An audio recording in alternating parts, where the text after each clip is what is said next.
Everyone's so busy. I think they're concerned with that we're going on live on FB Live right now. Kaya everyone was quiet. Okay, we're live right now. Good morning, Sir Adrian. Hello. You're mute. Okay, we are live. Hello, good morning. Good morning, sir. Hello. Hello, ha.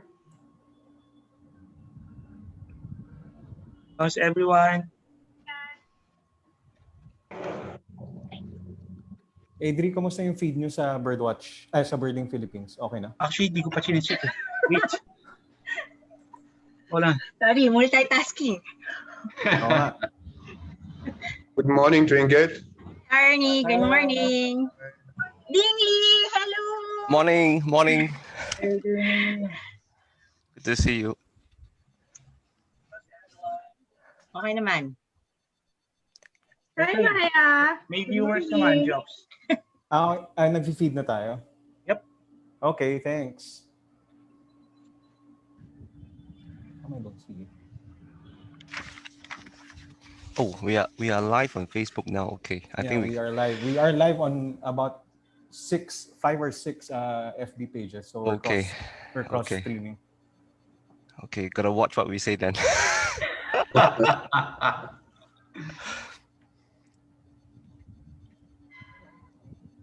Good morning, Mike. Good morning. Are you also running after flycatchers in Quezon City? I'll think about it. If our screen goes black, you know where we went. Yeah. It's just like 5 minutes from here. Is Job in Quezon City also? Are you in Quezon? Yes, I am. Yes, I Oh, am. we'll go pick up Job and then Jobs, and then we'll go see the flycatcher. Which one? Which flycatcher? Narcissus. Oh, yeah. It's here in Victoria Valley. But it's, Wow. The male and female is in La Vista right now. Yes. But usually, La Vista, Victoria is like 1 hour away. Half an hour, maybe. Do From you Quezon think City, it's 1 hour. you reckon the flycatcher is passing by, or he's going? He's going to spend the winter in. No, it's staying here. It's staying here. Okay. Must stay here. Alrighty. Okay. You have to prove that you have to provide the evidence. Yeah. There was a study of Narcissus flycatchers. I think many of them turn out to hit to Indonesia. Yeah. Yes. When I've been traversing Zulu Sea in the right season, I see them on these small, tiny islets. Wow. I also observe after day 2, 3, they're gone. So they're clearly migratory movements of them. But it would be great if Jobs can give a documentation that it would love to stay overnight for many months in Manila. We don't have any records so far. That's what you're saying, Jobs. Which islands in the Zulu Sea are you noticing the flycatchers? If you are aware about the geography of the Zulu Sea, you can see in the middle of the Zulu Sea there's a ridge with these tiny small atolls popping up. Oh, okay. Going the whole way from Panay in the Philippines and over to Sabah. Wow. And a few of them still has forest cover. Okay. And this is also some of the sites where you have the country's gigantic congregations of seabirds. For example, one where I saw the flycatcher, to my memory, is very near the Malaysian border. It has the largest roost of frigate birds, and I don't know, 10,000 okay. Like okay. And the same goes with the migration of raptors. They are also island hopping, no surprise, along this small. Okay, guys, it's already 10 o'clock. Sorry to cut the conversation short. Okay, may I start? Yeah, I think we are complete. You may take the mic, Ms. Annabelle. Good morning, everyone. Welcome in the Zoom as well as in the Facebook platforms.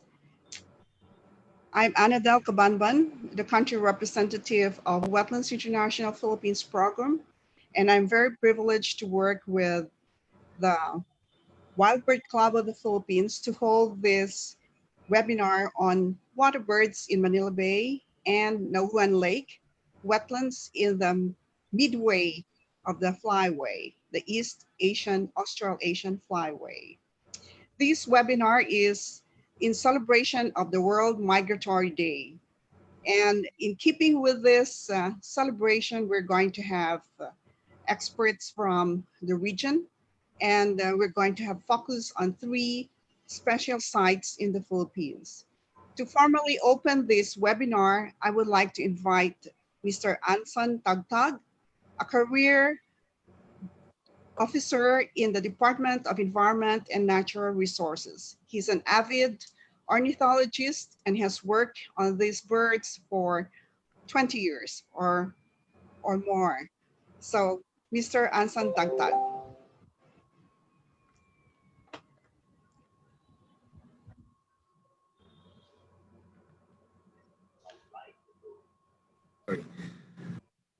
Hello, good morning. Thank you, Ms. Annabelle, for that very generous introduction. And yes, good morning, friends and colleagues in bird conservation. It really feels good to commune with everyone virtually. So we are still on with the World Migratory Bird Day celebration, which started last week. So in behalf of the Biodiversity Management Bureau, I congratulate the organizations, collaborating organizations who organize this forum, the Wetlands International, the Wild Bird Club of the Philippines, and the Partners for Resilience and for convening this forum. And it's also nice to have Dong Lee from the BirdLife International as one of our speakers, adding an international flavor to this online forum. So I would say that our online forum today is indeed an opportunity to shed light on the controversial issues confronting our most important wetlands, including Manila Bay and Naujan Lake. And as some of you have participated in our previous webinar on World Migratory Bird Day, like in October 9, the coexistence between migratory birds and the farming communities in Candaba wetlands was highlighted. It was, I believe, an eye-opener, especially for participants from the local government units surrounding the Candaba wetlands. And we emphasize that coexistence can only be made possible only if we adopt practices that fully recognizes the value of wetlands and migratory birds. And also, it was highlighted that Candaba wetland serves as a sort of a plaza where, there's this intermingling of domestic and wild birds, posing a significant risk from avian influenza. And so in the Philippines, we are aware that we are no longer a bird flu free country, where a number of avian flu outbreaks already occurred beginning 2017.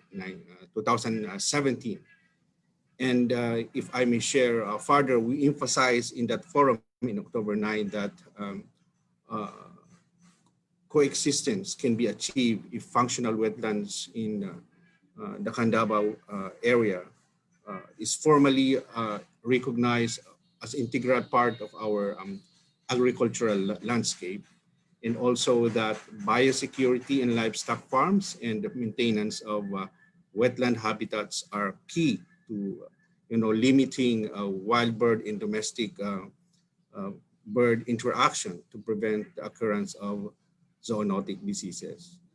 So these realizations are actually included as part of our national response to the COVID-19 pandemic and on the prevention of emerging infectious diseases in the future. So it is my hope, therefore, that with the recognition of wildlife conservation and protection as part of our national response to COVID-19 and emerging infectious diseases in general, as well as with the wetland conservation policy of the Philippines, now under deliberation of the House of Representatives, we will hopefully gain more legal and political support for wetland conservation.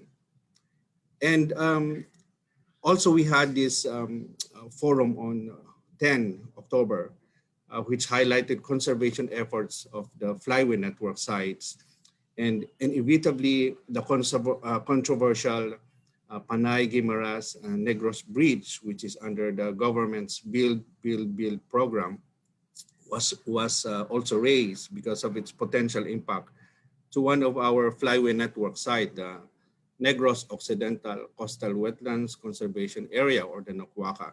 So in this previous month, during our ECQ and GCQ periods, stakeholders from the NOCWACA site level up to the national level have convened and discussed to strategize on how to go about, voicing our concern on the potential impact of this project. And it is encouraging to share with you that our DNR secretary had recently communicated formally with the secretary of the Department of Public Works and Highways with recommendations for adjustments in the project location to avoid potential impact to the NOCWACA area.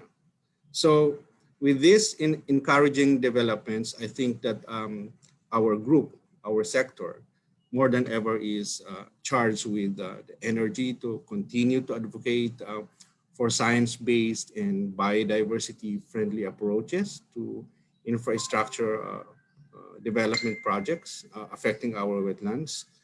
And well, the other day, the Wetland International, represented by Ms. Anadel Cabanban and Mr. Arnie Jensen, together with BMB, convened to strategize for a win-win solution on the impending infrastructure in portions of Manila Bay in Bulacan.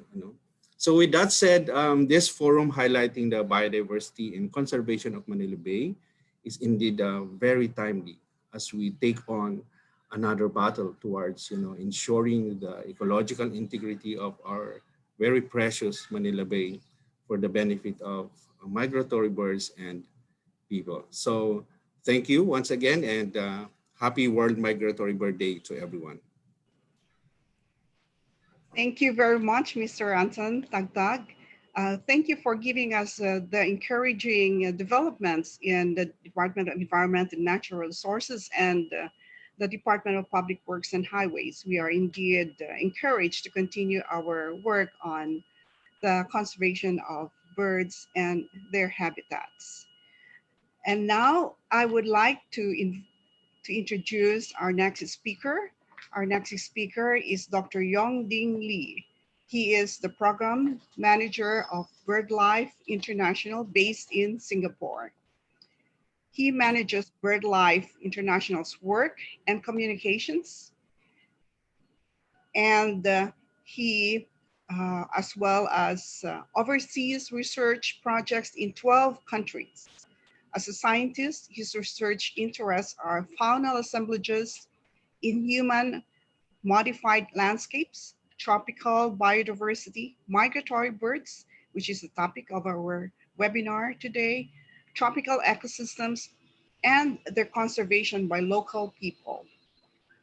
He has worked across a range of tropical and temperate landscapes and across Asia and Australia with birds, mammals, and insects.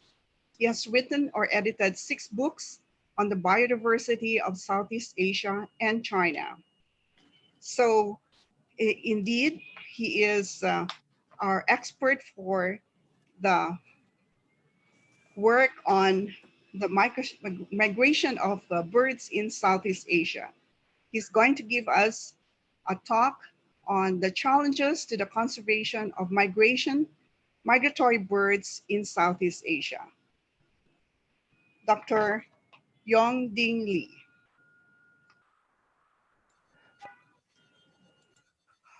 Hi, good morning. Thank you very much, Annadelle, for the very comprehensive and flattering description of my career. It is indeed a pleasure to be here today, joined by old friends and colleagues from across the Philippines. I would like to start off by firstly thanking Wetlands International Philippines, as well as the Wildbird Club for initiating this very important forum to bring together the wetland conservation community to talk about some of the most important issues concerning migratory bird conservation in the Philippines. And of course, I'd like to also thank Anson from the Department of Environment and Natural Resources for presenting a really updated overview of some of the most confronting issues that we are faced with in wetland conservation in the Philippines. My talk today is going to give you a very broad overview of migratory bird conservation in Asia. And given that I'm in the company of experts who have done lots of field work and has very good on-the-ground understanding across the country, I will leave the details to the lineup of speakers. What I aim to do is to give you that general understanding of some of the really confronting challenges that we have with respect to migratory bird conservation in Asia, and specifically here in Southeast Asia, where we live amongst one of the most densely populated regions of the world. And then, of course, we will then pass on to the other speakers to hear from them as to what is happening on the ground. So I'm just going to turn on my share screen right now, and then you should be able to see my slides. Okay.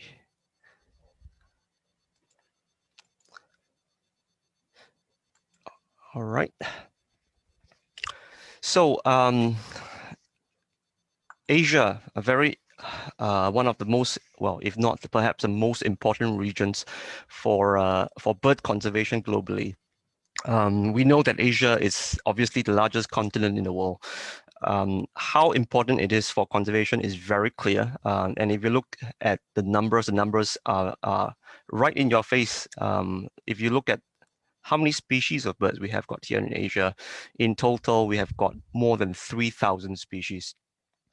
We find that the vast majority of the world's migratory, the vast majority of the world's threatened birds are actually found here in Asia. And if you do a really quick count, about 3 of 10 of the world's threatened bird species of the world are found here in Asia. So that really puts Asia in the spotlight of bird conservation. And it also at the same time means that conservation work has the opportunity to make the greatest difference in this region. And where does Southeast Asia fit into that bigger puzzle of Asia? Now, Southeast Asia is the region that we are in. It's a really densely populated region with more than 0.6 billion people living in an area less than 5 million kilometers square. So obviously we are facing a situation whereby one of the most densely populated parts of the planet overlaps is one of the biologically richest parts of the planet. Southeast Asia is very important for biodiversity conservation globally, and particularly for bird conservation. And the numbers, of course, do not lie to us. We look at the numbers and we see that despite the fact that Southeast Asia only covers a little more than 10% of Asia's area, about a third of the threatened species of Asia are actually found here in Southeast Asia, including virtually and more than perhaps 66% of the threatened migratory species. Now let's move on into migratory birds in Asia and put things into perspective to see where we fit in the world. Now Asia, obviously, as I've mentioned many times already, takes up a large chunk of the world. And many of the world's migratory species use or pass through Asia. With a quick count of the numbers of migratory birds, we've got more than 350 species of over 600 bird species in Asia, which are considered as long distance migrants, which means that they move considerable distances from northern Eurasia to Southeast Asia. For those of us who are into migratory birds, we are already well aware that at least two of the world's largest migratory bird flyways overlap with Asia. And here we are in the Philippines. We are right smack in the heart of the East Asian Australasian Flyway. That's quite a mouthful. It is one of the most important, if not the most important, migratory bird system in the world because it connects the largest area of landmass in the world. And of course, if you look at it from an ecosystem perspective, this flyway is very, very important ecologically because it not only connects species, it also literally connects the ecosystems of Northern Asia, Northeastern Asia, Southeast Asia, as well as Australia. All the diverse ecosystems ranging from the tundra of high Arctic Russia to the tropical forests and wetlands we have here in the Philippines. So migratory birds form a really important element of the bird life of Asia. And coming more specifically to the East Asian Australasian Flyway. Now, this is the most important migratory bird corridor in the world. But if you look a little bit at the map that I've got here on the screen, we find that this flyway overlaps with one of the most crowded part of the planet. You've got countries like Korea, China, Japan, and many of the countries in Southeast Asia, which all adds up to the more than 1.8 billion people. So we are living in the most crowded flyway on the planet. So it's not really surprising that we find that the East Asian Australasian Flyway is also at the same time the most threatened of the world's 8 or 9 migratory flyways. We have more than 20 species of waterbirds that are considered as threatened, I think more than any other flyway. And here in the Philippines, we are sitting right in the middle of a very important migratory corridor along this flyway. More than 120 species pass through the Philippines on their migrations further south. And a significant number of these migratory species actually also spend their winter here in the ecosystems of the Philippines. Coming back to the numbers, and you might recall that earlier on I mentioned that we are living in the most threatened of the world's flyways. How threatened it is, you can see that there are, as of 2019, at least 61 species of migratory birds that are considered as threatened with extinction. The majority, of course, we know are waterbirds. We know that there are many other species that are being threatened, and as we do more and more research on them, we are beginning to understand the scale of the situation in this flyway. I would like to also spend a bit of time making a quick reference to this region in the flyway called the Yellow Sea, because the Yellow Sea is such an important part of our East Asian Australasian Flyway. The Yellow Sea sits somewhere near the northeastern part of the flyway, between the Korean Peninsula and mainland China. And if you look at shorebirds in Manila Bay, for example, or anywhere in the Philippines, or even more broadly across Southeast Asia, you find that many of the birds that we have here in tropical Southeast Asia may have been tagged when they were passing through the Yellow Sea. And that, of course, tells us how important the Yellow Sea is relative to the whole flyway, because you could see it as really the bottleneck of bird migration in the flyway. A lot of the bird species, especially shorebirds, moving from North Eurasia to tropical Southeast Asia would have passed through the Yellow Sea region on their ways to the tropical south.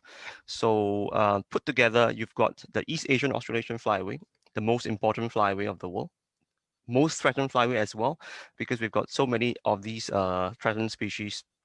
And coming within this flyway, you've got the Yellow Sea, which is perhaps the most important point within the flyway, a region that's undergoing rapid change, and therefore any long-term degradation of the ecosystems in the Yellow Sea has repercussions across the flyway more widely. The statistics for our migratory birds in general across Asia is not particularly encouraging. You've seen in my earlier slides that we already have the notorious figures of having the most threatened species. The science tells us that many of our migratory species are in decline. We know very well that species such as the spoon-billed sandpiper or the Nordmann's greenshank have all suffered really rapid decline in the past 2 decades. Species such as the spoon-billed sandpiper is considered as among the rarest of the world's shorebirds. It suffered something like as much as a 90% decline within a period of 2 decades.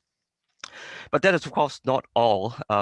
the unfortunate thing for our migratory birds is that even many of our supposedly common species are in decline. And I give you one quick example of the marsh sandpiper. The marsh sandpiper is not really amongst the most threatened of the world's or of the region's migratory shorebirds, but it's another shorebird that's undergoing rapid decline. I share with you some figures from my colleagues at the Nature Society Singapore. They've been doing censuses of shorebirds for many years, and they find that over the last two decades, there has been substantial decline of this bird, considered formerly as one of the commoner of the shorebirds in Singapore, for example. So having reached this point in my presentation, you've seen where we stand in the world, where we stand in the region. You also see that we are not in the best state in terms of bird conservation because so many of our species are in decline. Endangered species, we've got the most. Even common species are in decline.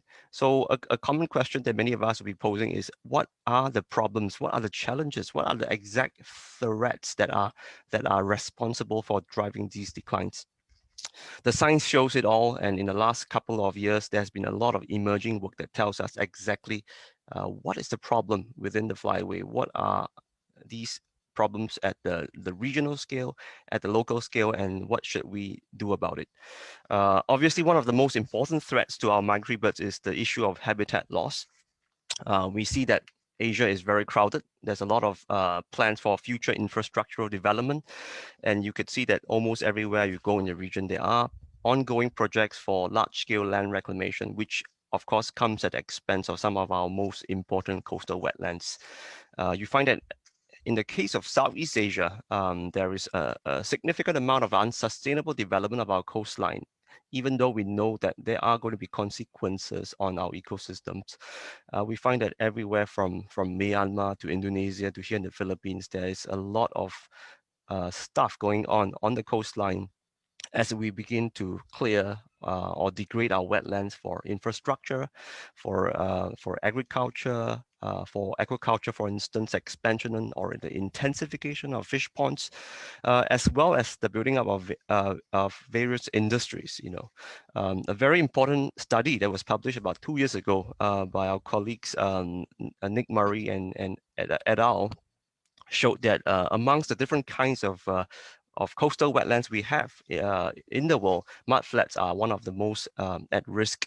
You find that based on the kind of data that we've collected on mudflats for the last 10, 20 years, mudflats all over the world are in decline, and especially here in Southeast Asia. But of course, habitat loss is not the only threat that are faced by migratory birds. We know that there are a lot of other insidious threats. One of those that I work closely on, and I'm beginning to realize how serious it is the issue of hunting. Hunting is not so well understood because there hasn't been that many studies or that many people running around on the ground to quantify it. But in recent years, we are beginning to find that hunting poses a substantial threat to our birds in Southeast Asia.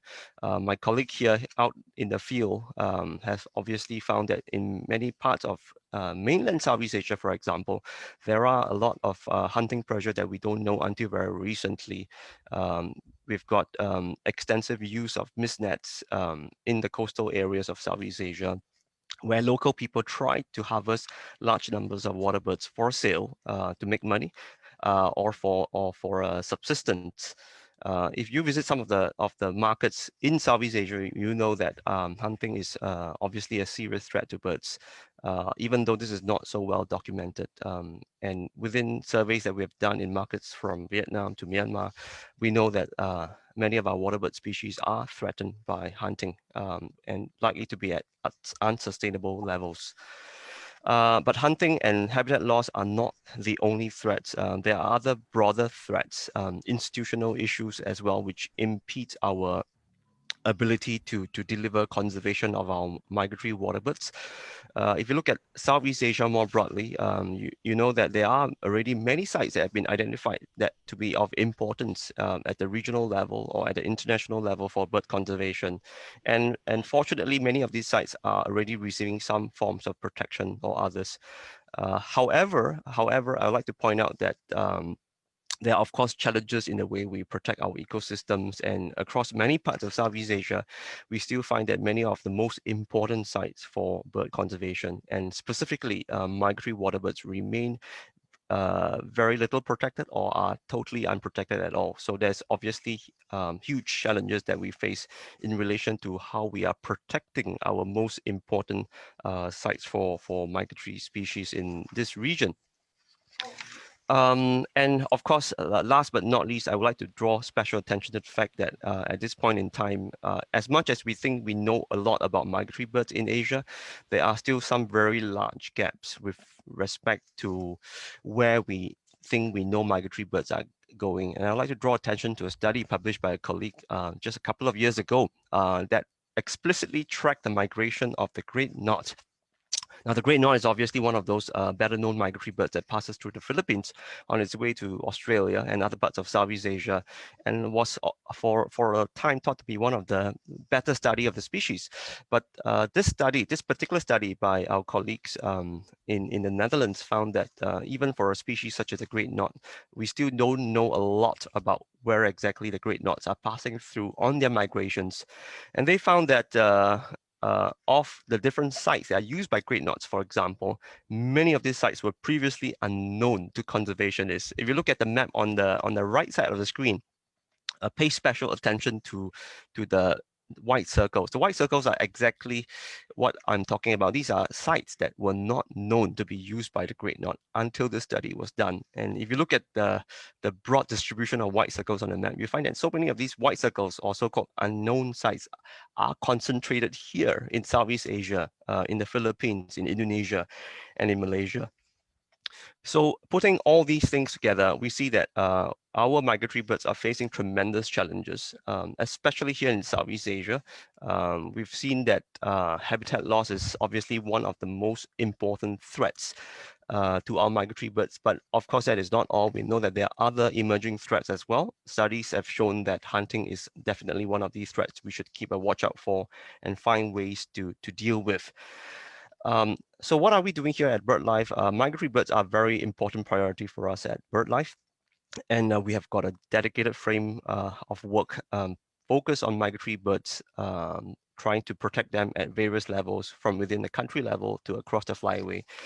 We've got specific projects working on site-based conservation. So our conservationists here are on the ground working with local people to strengthen conservation at those sites. We are also working to address some of these broader issues in relation to migratory bird conservation. And recently we worked very closely with our government colleagues and NGO colleagues to establish a new grouping within the East Asian Australasian Flyway Partnership to look into the issue of bird hunting in the flyway.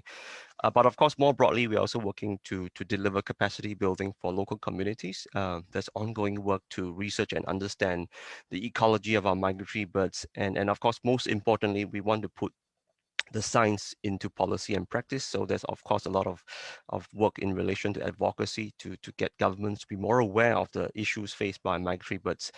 But of course, we cannot discount and underrate the importance of international cooperation.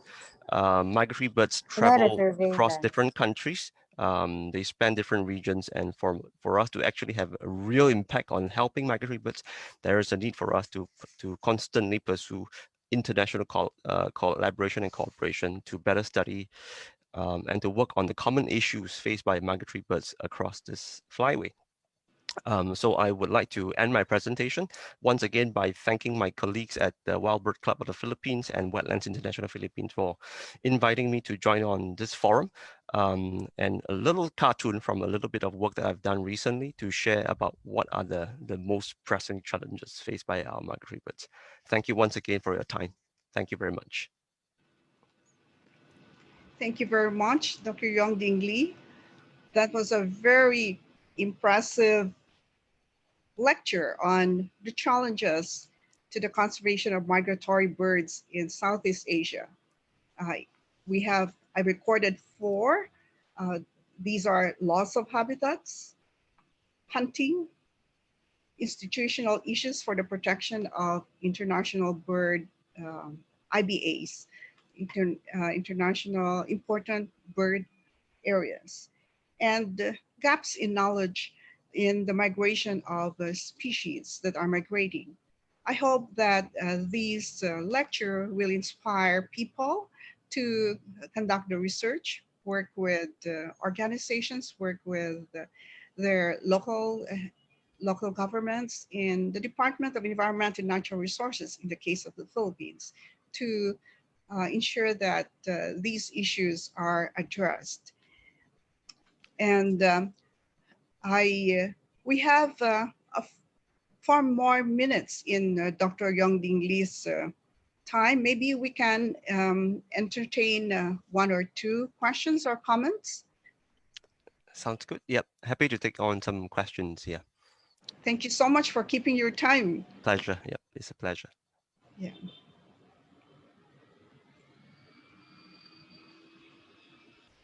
I don't see anything in the chat box, although, yeah, there's a congratulatory note here from Miss Christina Zinko. Thank you very much. Thank you very much. To you, Dr. Dong Lee, congratulations.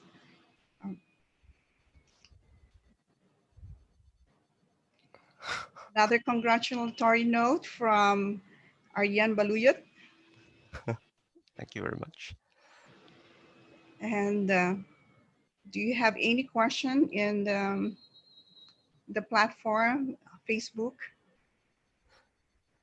I maybe I'll put in the comment, building on what our colleague Anson has mentioned, and also building on to the upcoming presentations. I think this is a very important opportunity for us to discuss some very pressing issues in Manila Bay. I mean, Manila Bay, I've been there a couple of times, and obviously it's one of the most important sites for migratory bird conservation in the Philippines.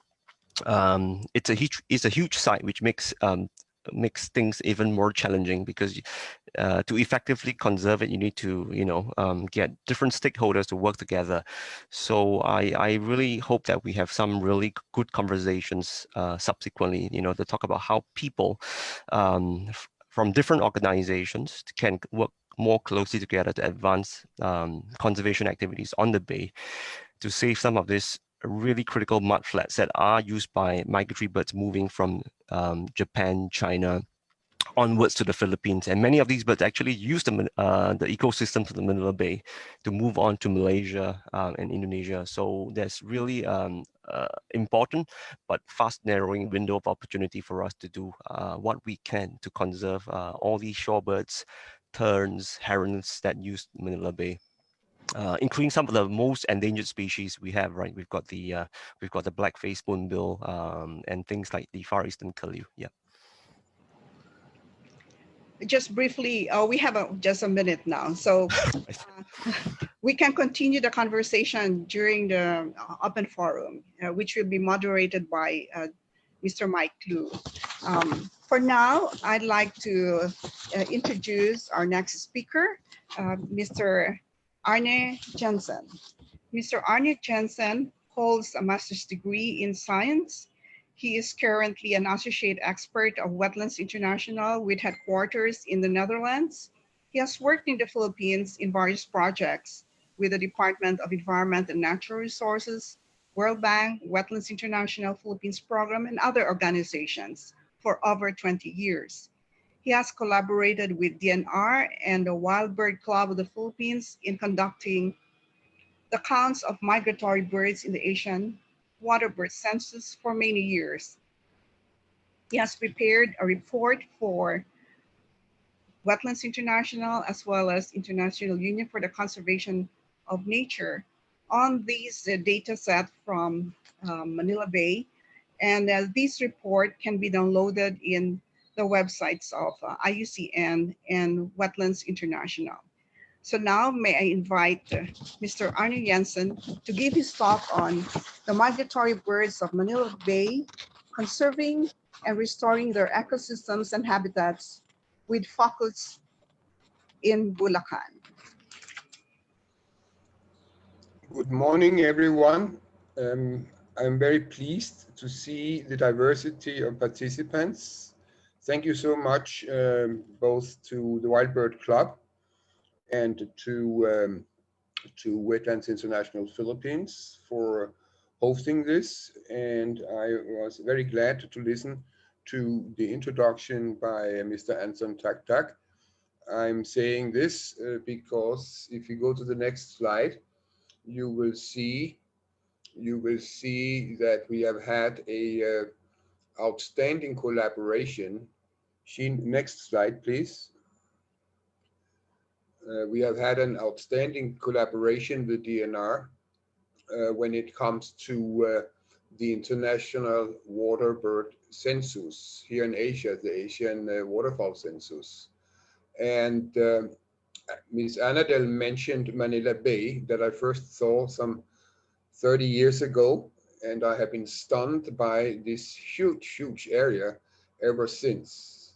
But let me go back to what Ms. Annadel mentioned about the birds of Manila Bay. It also surprised me that despite Manila Bay is named as a key biodiversity area, KVA number 25, which is supposed to have in really world-class, extremely important wetland habitats and high numbers, high diversity, for example, of birds, water birds, there was actually nothing published, and nobody could really tell me where to go and find the birds. And as many of you, I really like birds, I love the birds, and I want to see them. So we took up the challenge, and I was so happy that citizen science helped me in over a period of more than 2 years to traverse the entire coastline of Manila Bay and find out where are the birds actually congregating and what does the habitat look like. So this is an example where you combine science-based guidance with individuals from government and from civil society. And I would like to recognize the many members of the Wild Bird Club and at the local level at DNR, several people that have joined many of these inventories. And I, of course, also have to mention, though it was all volunteer work, that the support through the Partnership for Resilience from the governments of the Netherlands and from IUCN Netherlands National Committee actually made it possible to have the necessary energy and fuel to make a publication. You can find by going to Wetlands International's website, or if you want to do it quickly, you can just type in Waterbirds of Manila Bay, and you will see then, if you click there, up comes IUCN Netherlands, and there is the file. Next picture, please.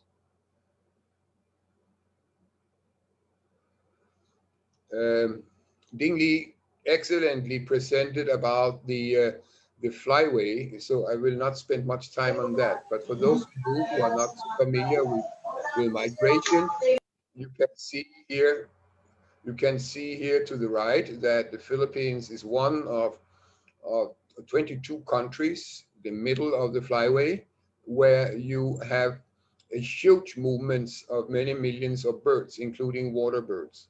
We do not know so much about it. There are actually more sites in the Philippines from where we know very little or nothing, as Ding was mentioning with the great knot. But we do know by the Asian waterfowl census that we at least cover enough sites, and we normally have data for around 500,000 of the many millions of water birds moving from and back. So the birds use the Philippines as a stopover refueling place. It is just like us humans, when we travel long distances, we need to have a place to sleep and to eat before we want to proceed.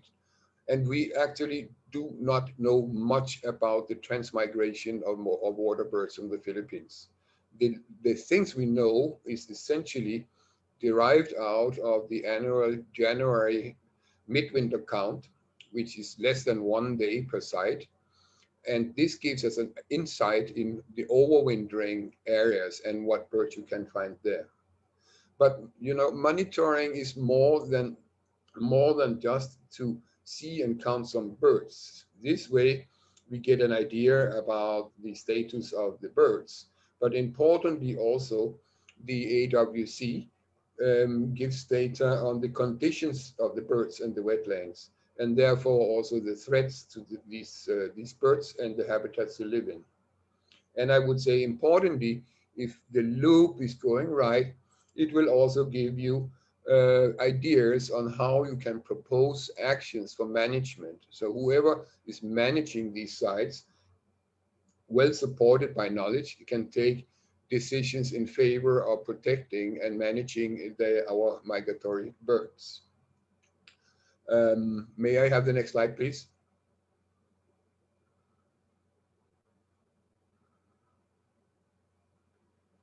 So this essentially just mirrors what Ding was saying. You see the Philippines in the middle of the flyway, and this is just the left picture, a sample of satellite tagged waterbirds moving up and down, and actually many of them, as I said, moves a far distance the whole way to Australia and even to New Zealand, and a great deal of them also stays in the Philippines in the middle of the flyway. Next slide, please.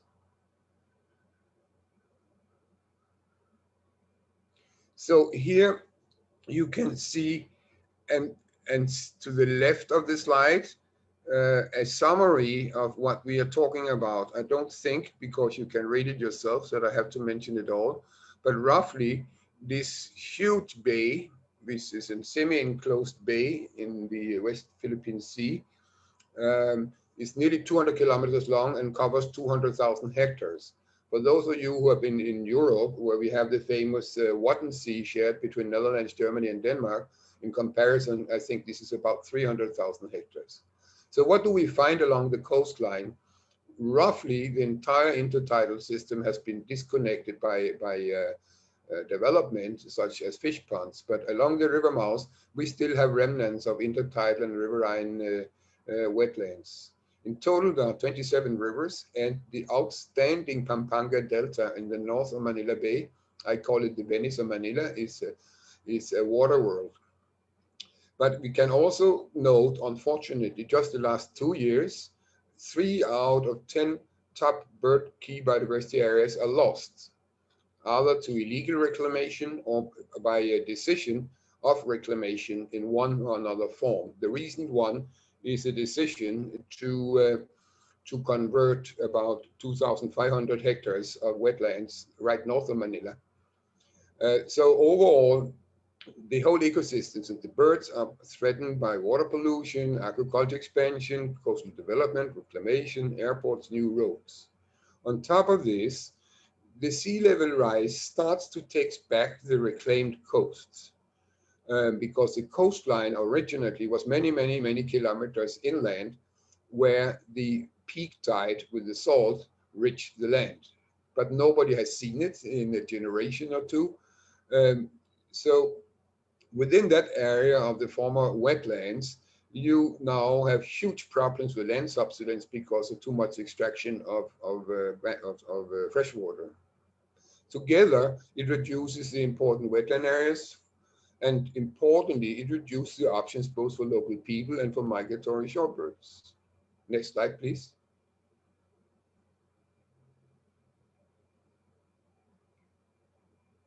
Here, just a rough overview of the northern part of Manila Bay. To the left, you have the province of Bataan. In the middle, you have the province of Pampanga, and to the right, you have Bulacan. If you look at the blue line out in the water, that is roughly where the coastline were about 60 years ago, 3 generations or 2 generations ago. And the yellow line shows where the so-called coastline is today. But if you look on top of the map, where it says SAS1, for example, you can see all the dark areas. These are all converted habitats. You once had almost 85,000 hectares of diverse mangrove forests, swamps, intertidal flats, seagrass base. but it has all been reduced to a little under 20,000 hectares. So it's a quite gigantic loss. Next slide, please.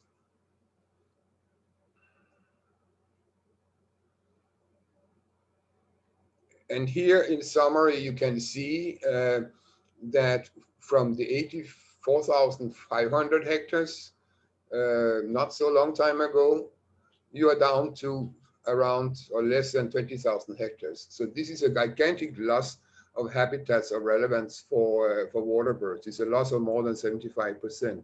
Next slide, please. What protects migratory birds and their habitats in the Philippines?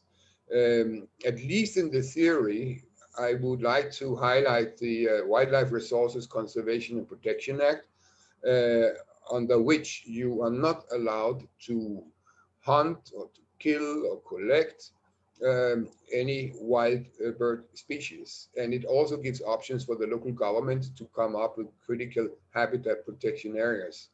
In Manila Bay, we only have less than 200 hectares or 0.5% that are protected. And that brings me to two important initiatives taken by the government of the Philippines, namely in 2017 at the conference of the parties of the Convention on Migratory Species, the Philippines suggested to conserve critical intertidal habitats and other habitats for migratory species. So in principle, that should cover protection of about 2/3 of the waterbirds in Manila Bay. And lately, also proposed by the Philippines during the COP of Ramsar in 2018, resolution number 1822, same, promoting conservation and wise use of intertidal wetlands. That was well taken by the other members of this convention. I think about 170 countries all supported the initiative by the Philippine government. Next slide, please.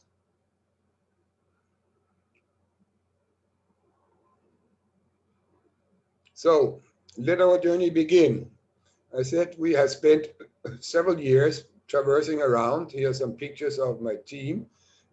We walked, we used boats, we used helicopters, we waded, and it is a great adventure, an exciting activity to be out in the bay. Next slide, please. So in summary, again, you can read. To the right, you have a little sample picture at low tide from the coast of Bulacan of some of the small long distance shorebirds. You can see redneck stimped, you can see lesser sandflower, for example. So you have almost all of the waterbird species in the Philippines. The regular occurring one is about 105 species, and almost 75% or 70% of those are migratory. 16 species occur in species populations occur in numbers of international importance.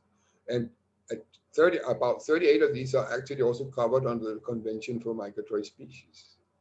And as Ding mentioned, as an indicator, these birds, you know, if you see my screen now, these birds you can use as a thermometer, as an indicator of the status of the environment in general. In Manila Bay, we have 13 species that are either threatened or near threatened, following the Department of Environment's Resources DAO 2019-09, which elaborates what are the Philippine threatened species. In midwinter, in the coastal zone, because we do not know what is further inland, we only covered about 5 kilometers along the coastline, there are around 200,000 birds. It sounds as a lot, but you also remember that in principle, they are sharing 200,000 hectares. So in any case, this is the highest number we can document from any wetlands in the Philippines. About 80% of these birds are located in just about 8,500 hectares in 10 geographical area.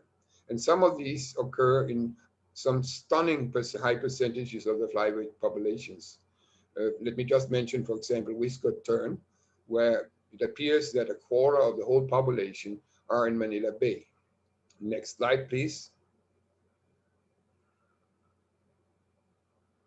And let us just in memory of what it was to traverse Bulacan coastline, especially 100 years ago, you will find several of the Philippine pelican, even having the name of the Philippines as its taxonomic name, it is unfortunately extinct.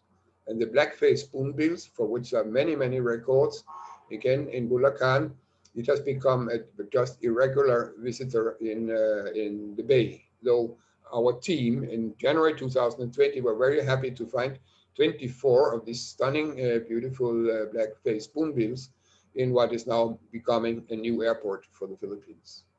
Next slide, please.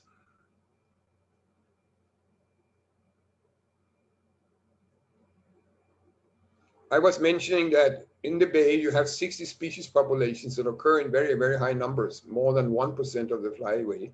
Let me just mention, aside from the whiskered tern, you can have some huge congregations of the Pacific golden plover, almost 19% of the population, huge congregations of black-winged stilts, Kentish plovers. But let me also say, the reference, because everybody's talking about the new airport, that you can see about 10% of the Pacific golden plovers within what is going to become the airport, and about 7% of the whiskered tern population. Next slide, please.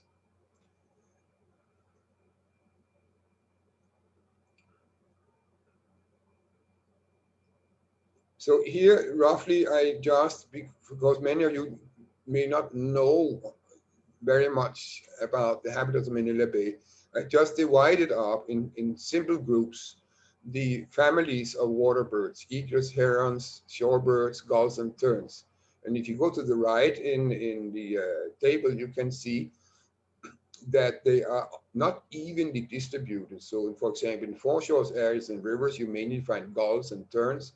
In the tidal flats, you at low tide find egrets and herons, but importantly, all the shorebirds.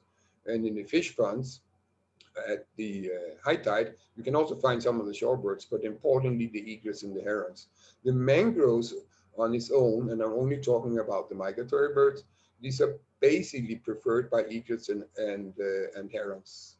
Next slide, please. I did a rapid analysis of one of the key sites, a very important site up in the north of the bay, which is called the Pasak River. There's a stunning little beautiful mudflat island called Bangkong Malapat. And I ran through all the data we have. In 2005, Bird Club member Mas Pajarias visited the area about 15 times over a couple of months. So that is what I call the baseline for this area. And this kind of analyses are important to understand where are the increase and where are the decrease and what caused the changes. So if you look at the table to the right, you can see I divided again the habitats, the fish ponds, which are preferred by egret species and also black-winged stilts, the shallow waters, which are mainly preferred by terns and gulls, and the mudflat species, which roughly are all the shorebirds. In 2020, that is the next column you can see in the table, 2020 AWC, you can see the numbers and compare it with the baseline. However, it is always dangerous to draw conclusions just on one set of data. So I ran the 7,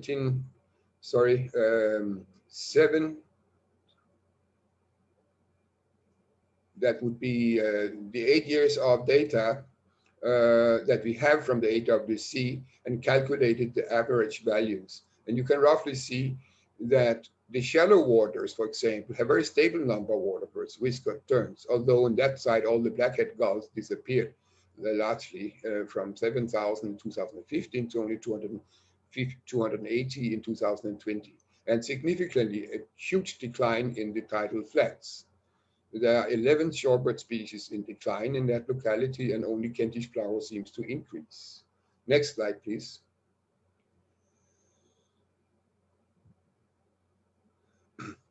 This can, and I apologize for that, this can look a little bit overwhelming. The the essence of this is that we analyzed the AWC data,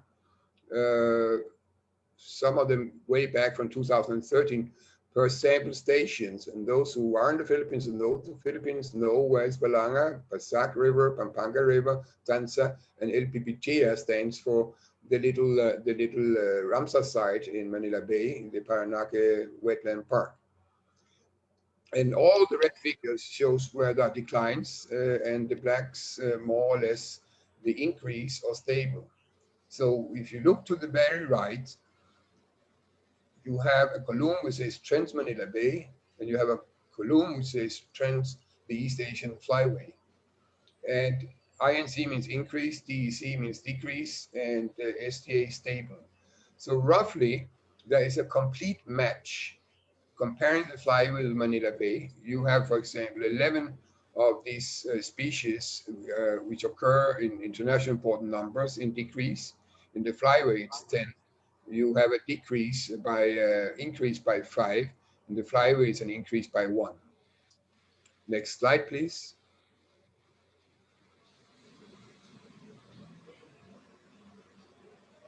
So this is just for you who doesn't know Manila Bay, you only know Manila Bay from the area around the Bay Walk, that this is where you have your original habitat, what it looks like. Typically, the old growth mangrove in the background, followed by a wide area of mud flats, followed by the more sandy, mud sandy foreshore and the open waters. The picture to the right, to the left, is one of the key sites that shows the area called Taliptip in the south end of Bulacan. Next slide, please. Next slide, please. And here just some sample I noted, please go back.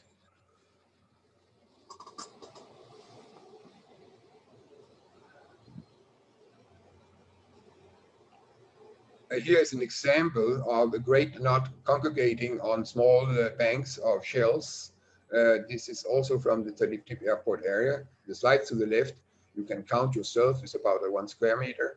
It shows the enormous biomass that you find in tidal flats, all small shells and snails, etc. Next slide, please.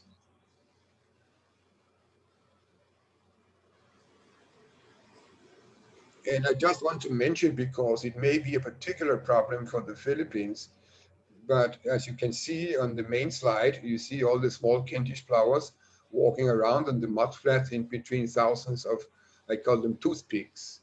This is actually not toothpicks, it is foreshore mangrove planting.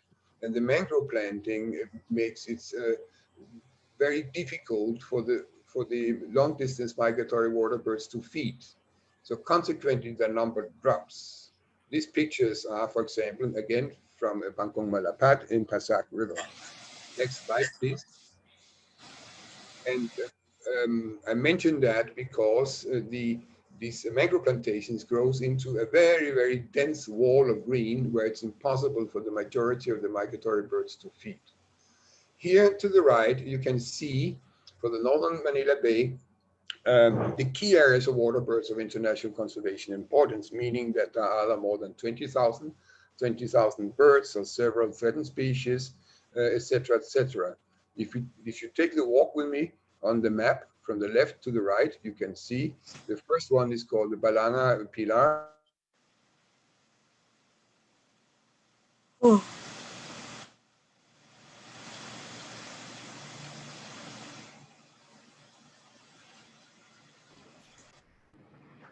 Afraid his connection is broken. Let's give it a minute to reconnect.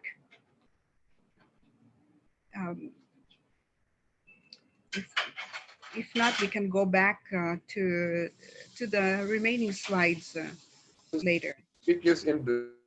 Okay, he's back.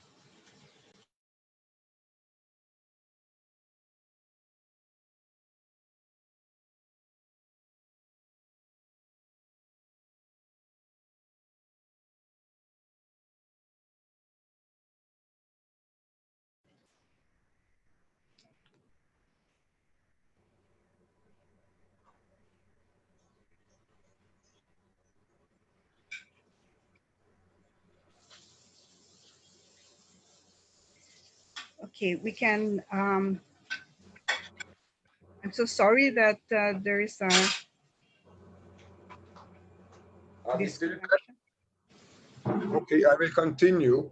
So if you look to the left, the figures, the AWC 2020, that is results from the waterbird count in Manila Bay this year. And I put in the average values that we made during the study, the 2-year study. I apologize for the error. It should not be 2006, but 2016 to 2018. So the black figures in bracket shows what should you say, the peak numbers you can see, and the red numbers shows what was counted in 2020. The sites I have already mentioned. Please, can you go to the next slide?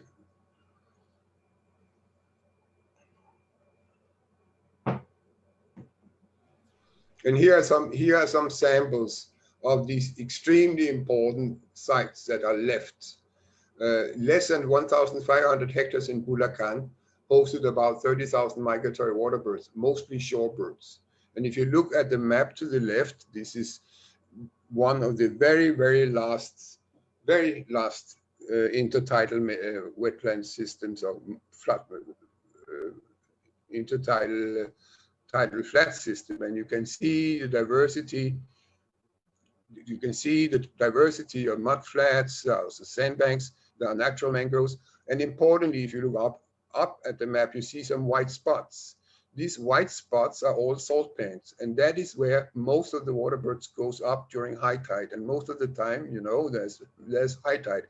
So the coexistence between the private landowners of these salt pans with the foreshore areas run or managed by the local governments, to some extent by DNR, is extremely important. So the old type of protected areas will not work without the involvement of landlords, landowners, etc., etc. For those who doesn't know about the salt pans, the birds doesn't like the salt pans, but the shallow areas behind the salt extraction area is very peaceful, and the water is very shallow, so therefore there are a lot of these birds. Next, please.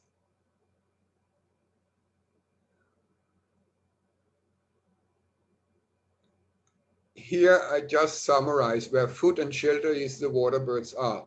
If you look to the left slide, it says tidal flats and mangroves.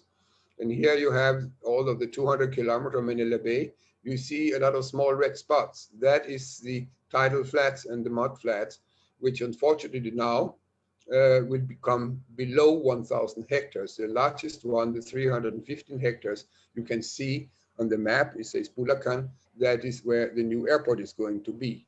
The tiny small green spots represent less than 1,000 hectares of mangroves left, of original mangroves left. To the right, you also see there is a connect between the habitats and the food. Where the food is, the birds are. That shows the density of fish larvae. Every spring, every March, April, May, a lot of fish eggs and small baby fish by the current is pushed into the shorelines of Manila Bay. So you can see the highest red color, for example, shows the maximum density of fish biomass. And there's a little insert down to the right button, which shows, for example, the coast of Bulacan, where the density was 100% of this tiny small fish thing.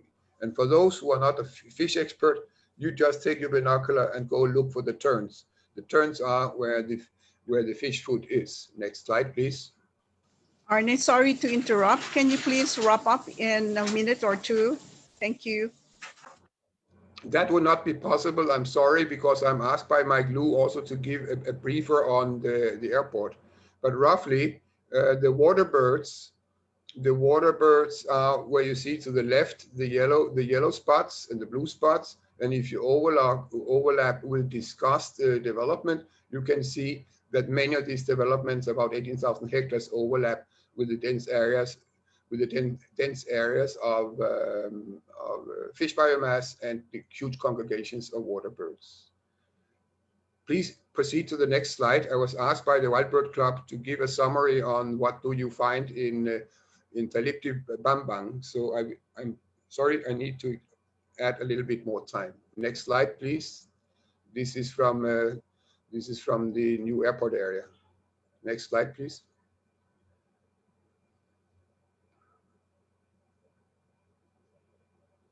So to the left, you can see the area, which is 2,300 hectares, which overlaps with one of the key bird areas.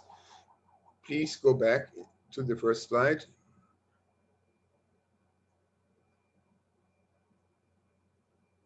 May I have the slides with the airport, please? Okay, so very quickly, it is intended to serve from 100 to 200 million passengers by 4 runways, and with movements per runway, which is 60 aircraft movements. So that makes 240 aircraft movements per hour. To the right, you see the coastline of the same area, and it's called Taliptip, and the other area right next to is called Bambang. Next slide, please.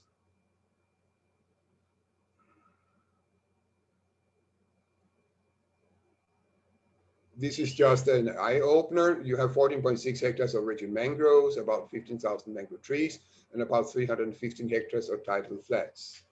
Next slide, please.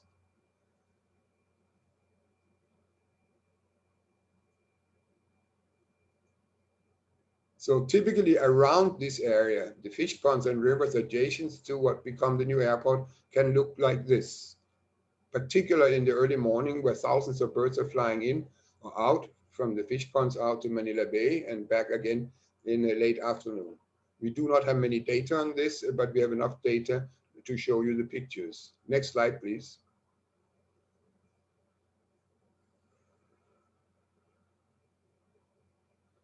So in summary, you have 7 threatened species, of which the 4 are shorebird species, and you also have your own native Philippine duck among the extremely threatened species. Next slide, please. Next slide, please. So there is about 700 hectares of coastal wetlands with up to about 24,500 waterbirds. Please do not shift the slides. So if you protect about 500 hectares along the coast of the new airport, including 200 hectares of the shallow waters, you would be able to protect the life cycle of many, many protected populations and threatened species. The map to the left shows the key bird area with the red color of the forthcoming airport. The slide to the right shows, among other species, great nut, and the other threatened one, the red nut. Next slide, please.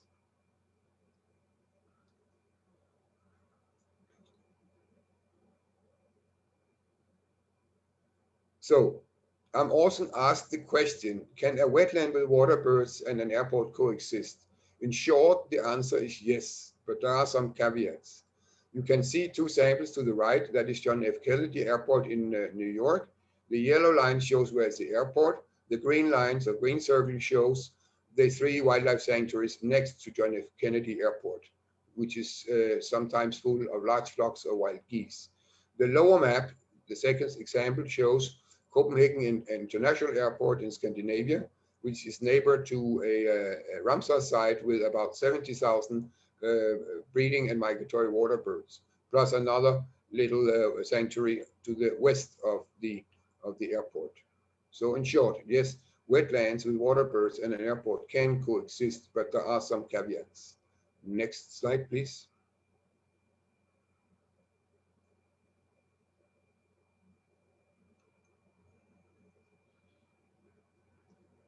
So in short, the conclusions is that, for example, Bulacan Coast can hold more than 47,000 birds, and there are actually more species, waterbird species, than the other areas. That the 10 sites of international importance, you have lost 3 in just 2 years. And the challenges here, the options, I would say, the positive one is that if you can come up with legal protecting agreements between landowners, local governments, DNR, to protect just 5% of the bay, there is still a glimpse of a hope for our migratory waterbirds.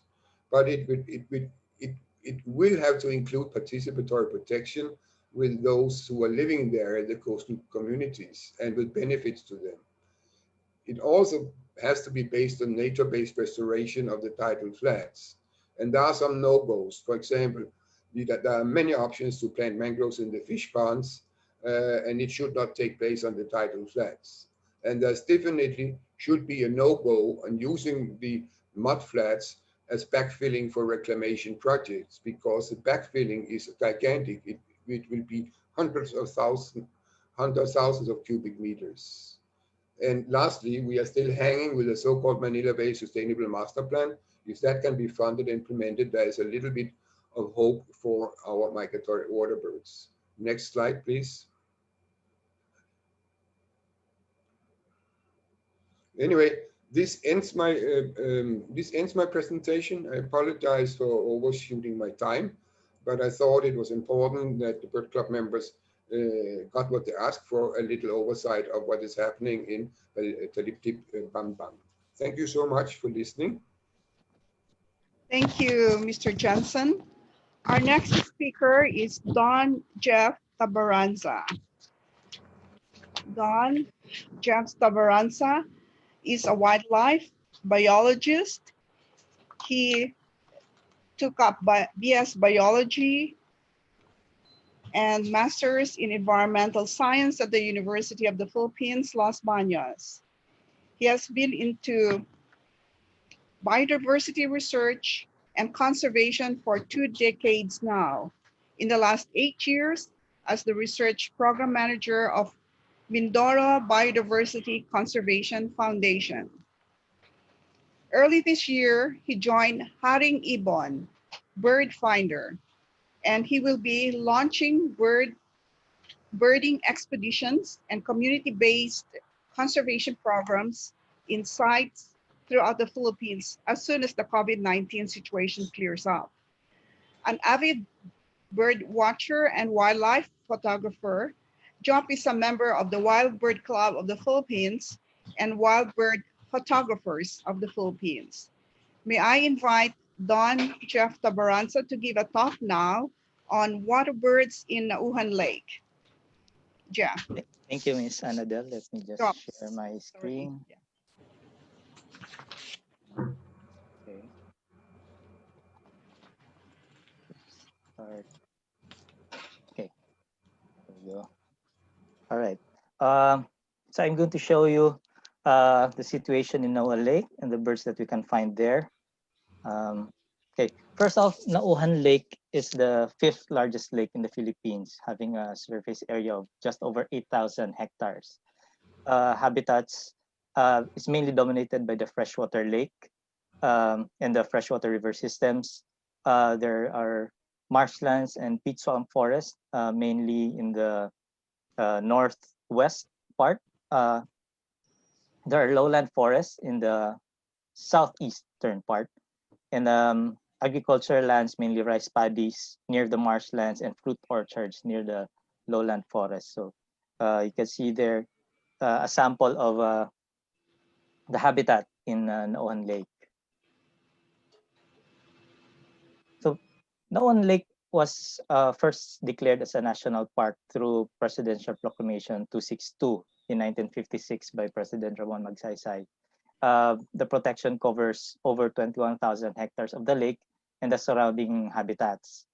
It has also been recognized as an important bird area by the BirdLife International and Harbon Foundation, and a key biodiversity area by DNR and Conservation International. Okay. In 1999, it was recognized as a wetland of international importance, or what we popularly known as a Ramsar site. It is wetland number 1008. Okay. No. The Ramsar information sheet for Naujan Lake mentions that there are 15 species of waterbirds. This was back in 1999, and highlighted 5 tufted duck, the wandering whistling duck, the great little intermediate regrets. Okay, so in 2001, there was an effort by DNR, formerly PAUB, with Wetlands International and Nordeco, to conduct a census. So as a result, they counted 11,580 tufted ducks, whiskered terns, whistling ducks, and other wetland species. So you can see the photo there in the lower right. That's part of the report submitted of that census. Now, some of those might be familiar to you. There's Sir Danny Balete, Ma'am Marlene, Yoshi from Wetlands International, if I'm not mistaken. Okay. So after 2001, there were no surveys conducted around the lake for waterbirds. The next one was in 2008.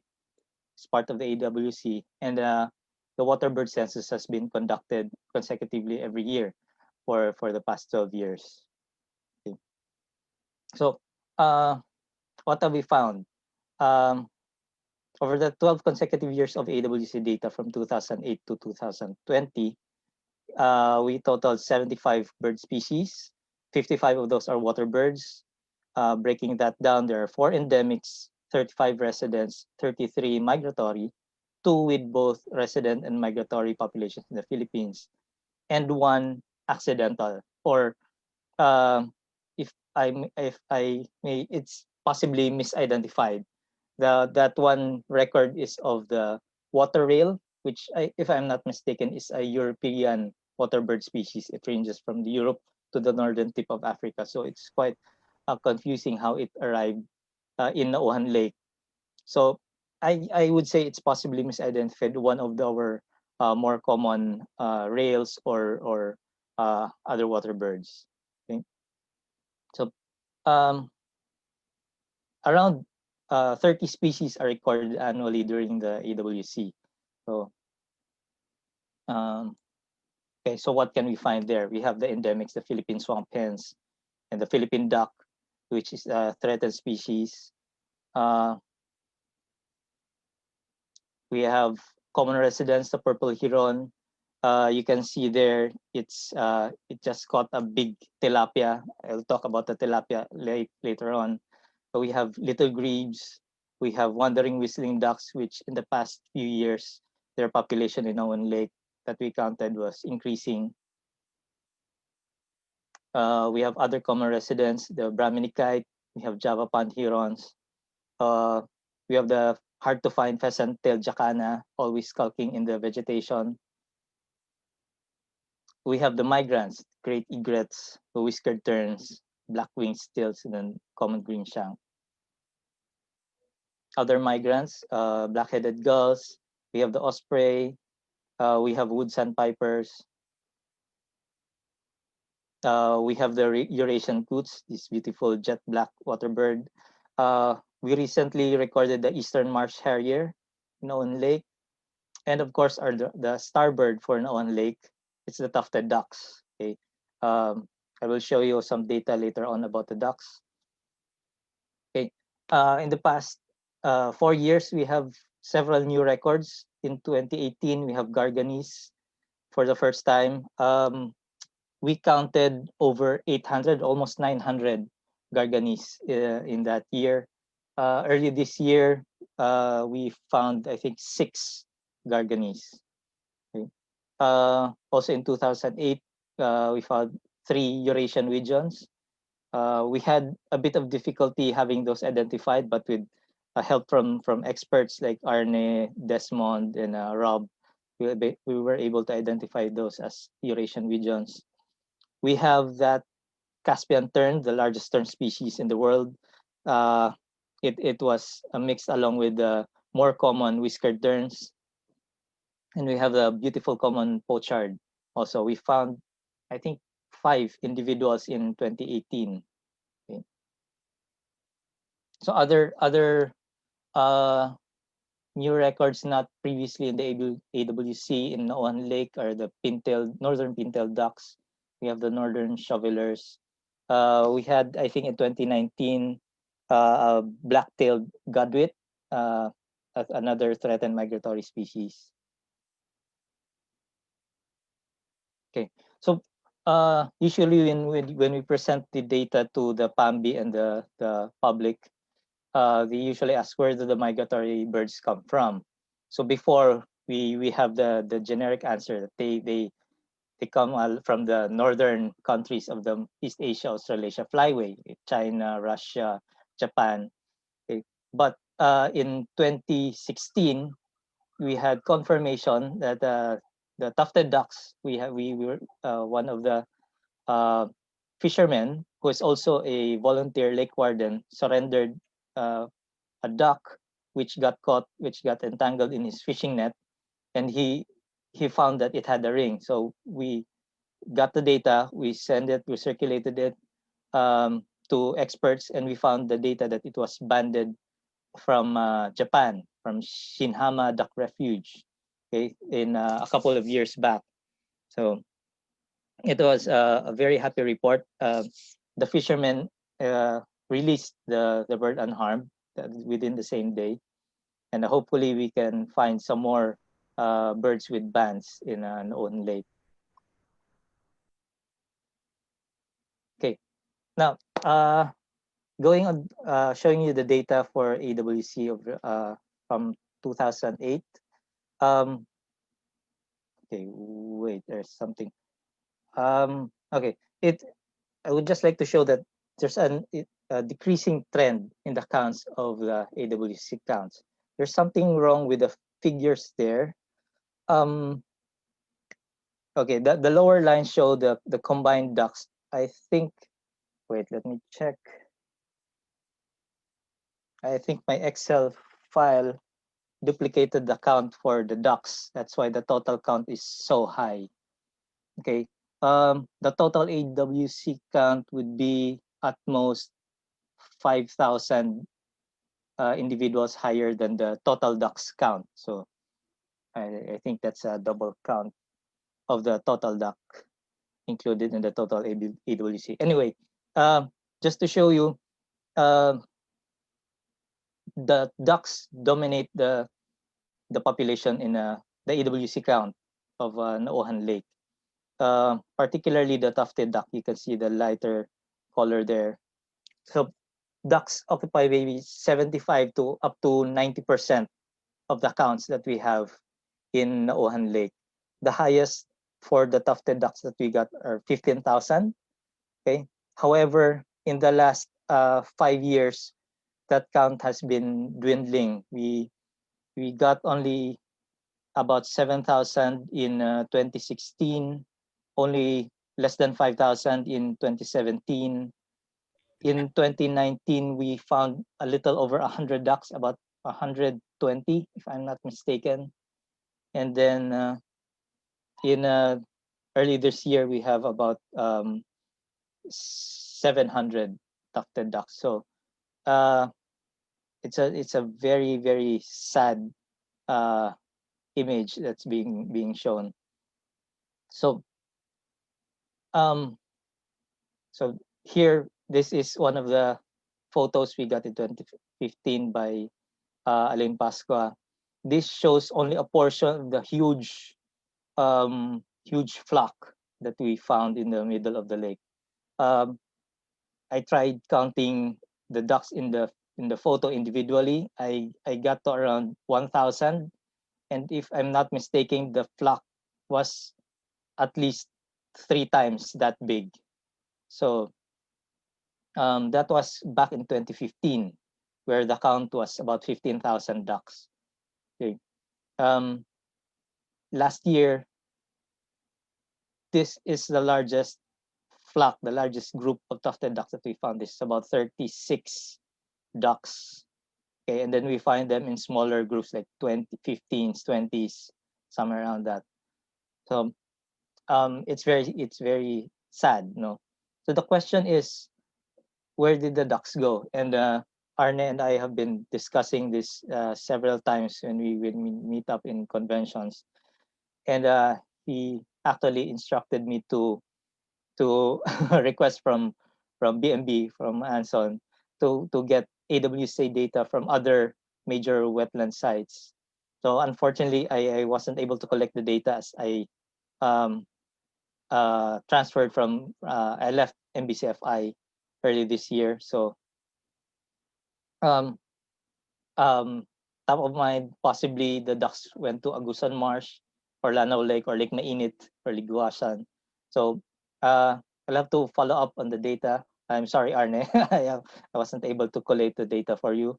Well, anyway, so excuse me.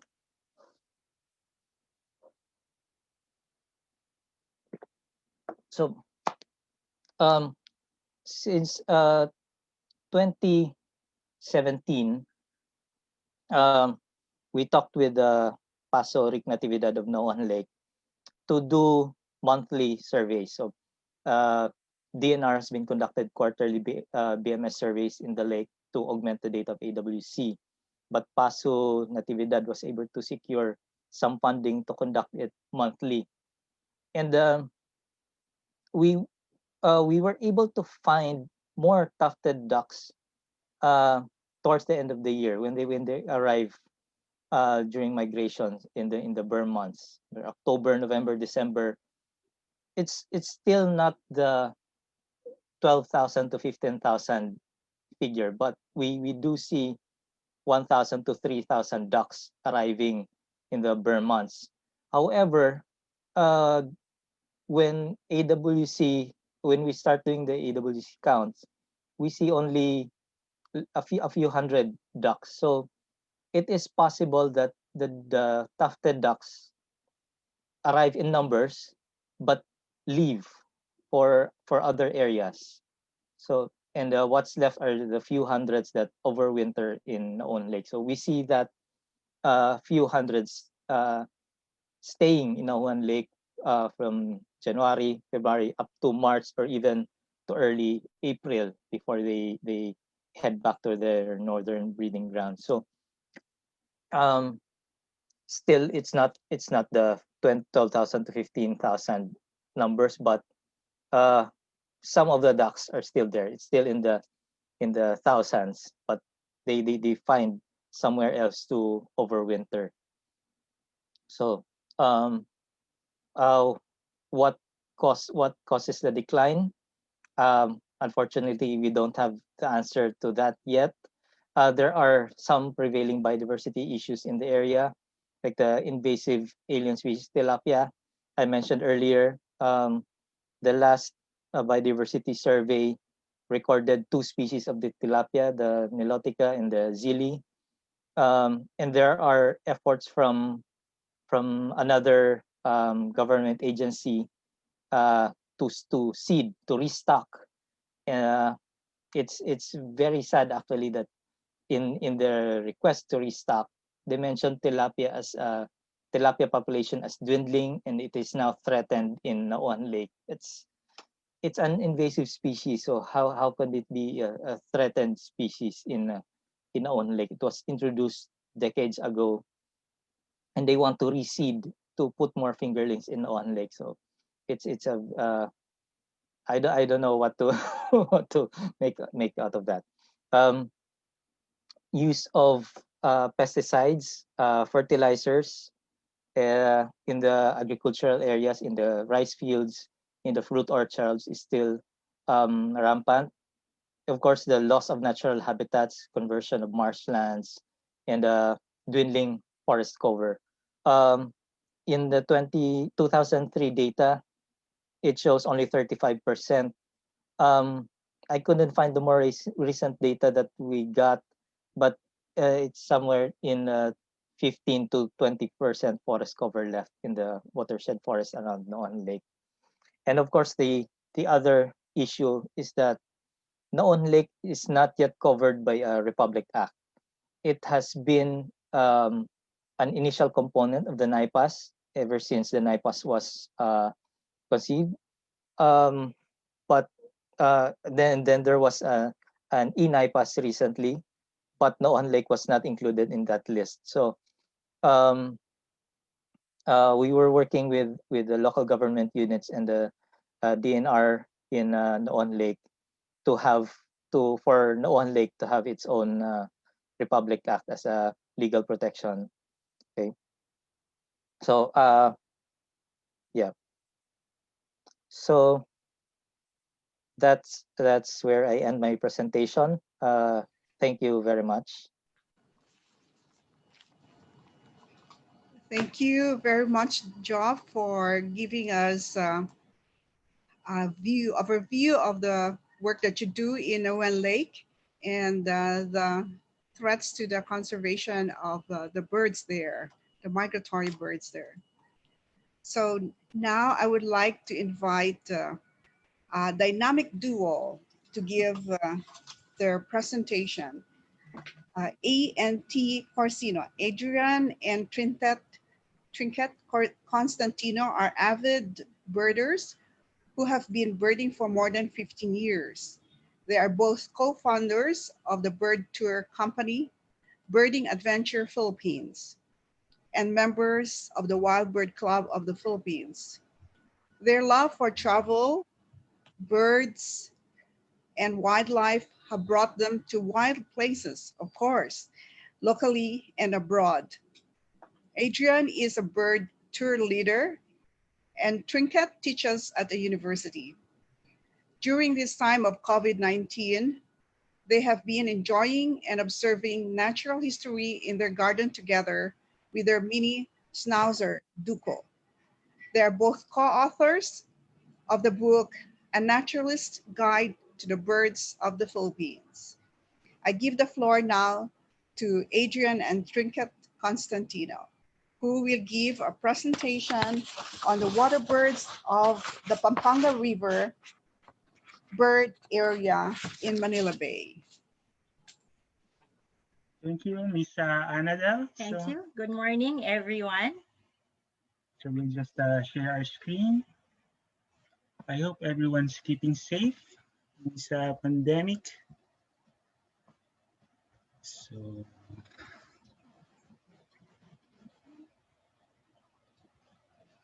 can you see our slides? Good. Okay. So good morning again. So I'm Adrian Constantino. And I'm Trinket Constantino. So we are birders and bird tour leaders for Birding Adventure Philippines. So we've been members of the Wild Bird Club for quite a while now, and we have been volunteering for the Asian Waterbird Census for several years. During the past 2 years, we have been doing the count in Pampanga River to help out Arnie. So he assigned us there. And we enjoy going there even outside of the Waterbird Census season because it's a very interesting bird site for us. We see all of these large congregations of migratory birds, and it's a very accessible place. So we enjoy birding there. And today we're going to share some of the birds and habitats that we see there. So many thanks, Arnie, for introducing us to this great place for birding.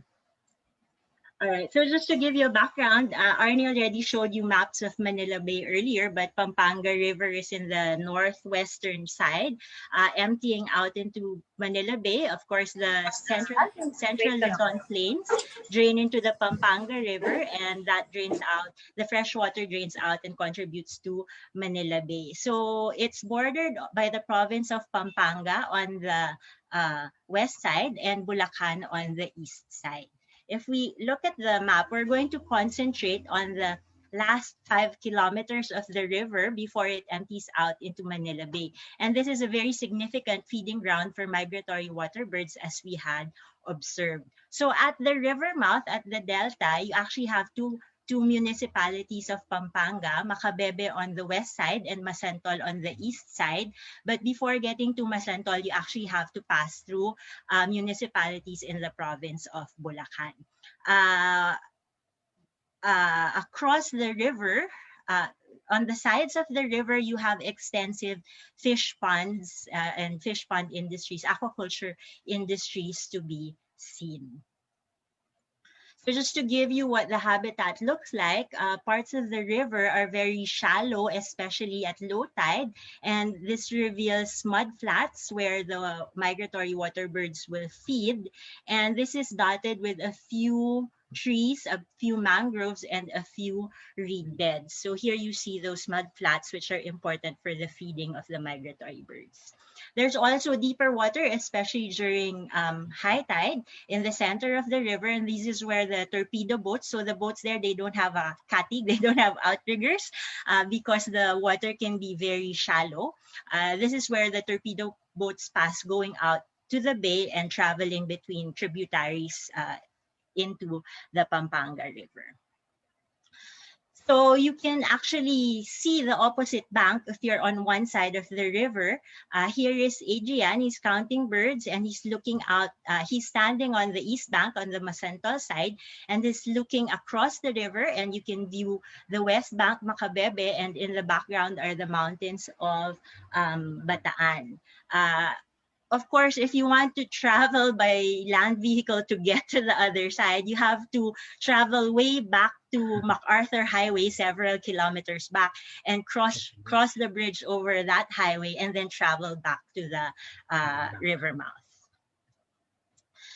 So just to give you an idea what the river mouth looks like, on the west bank and the Macabebe side, it actually ends in a recreational area, some picnic grounds. So we took these from Google Maps, these photos. You have a satellite office for on the left side, you have a satellite office for the municipal office. And then you have here a few picnic area huts which were set up. And this is visited mostly by weekday bikers who use this as a rest stop after their biking.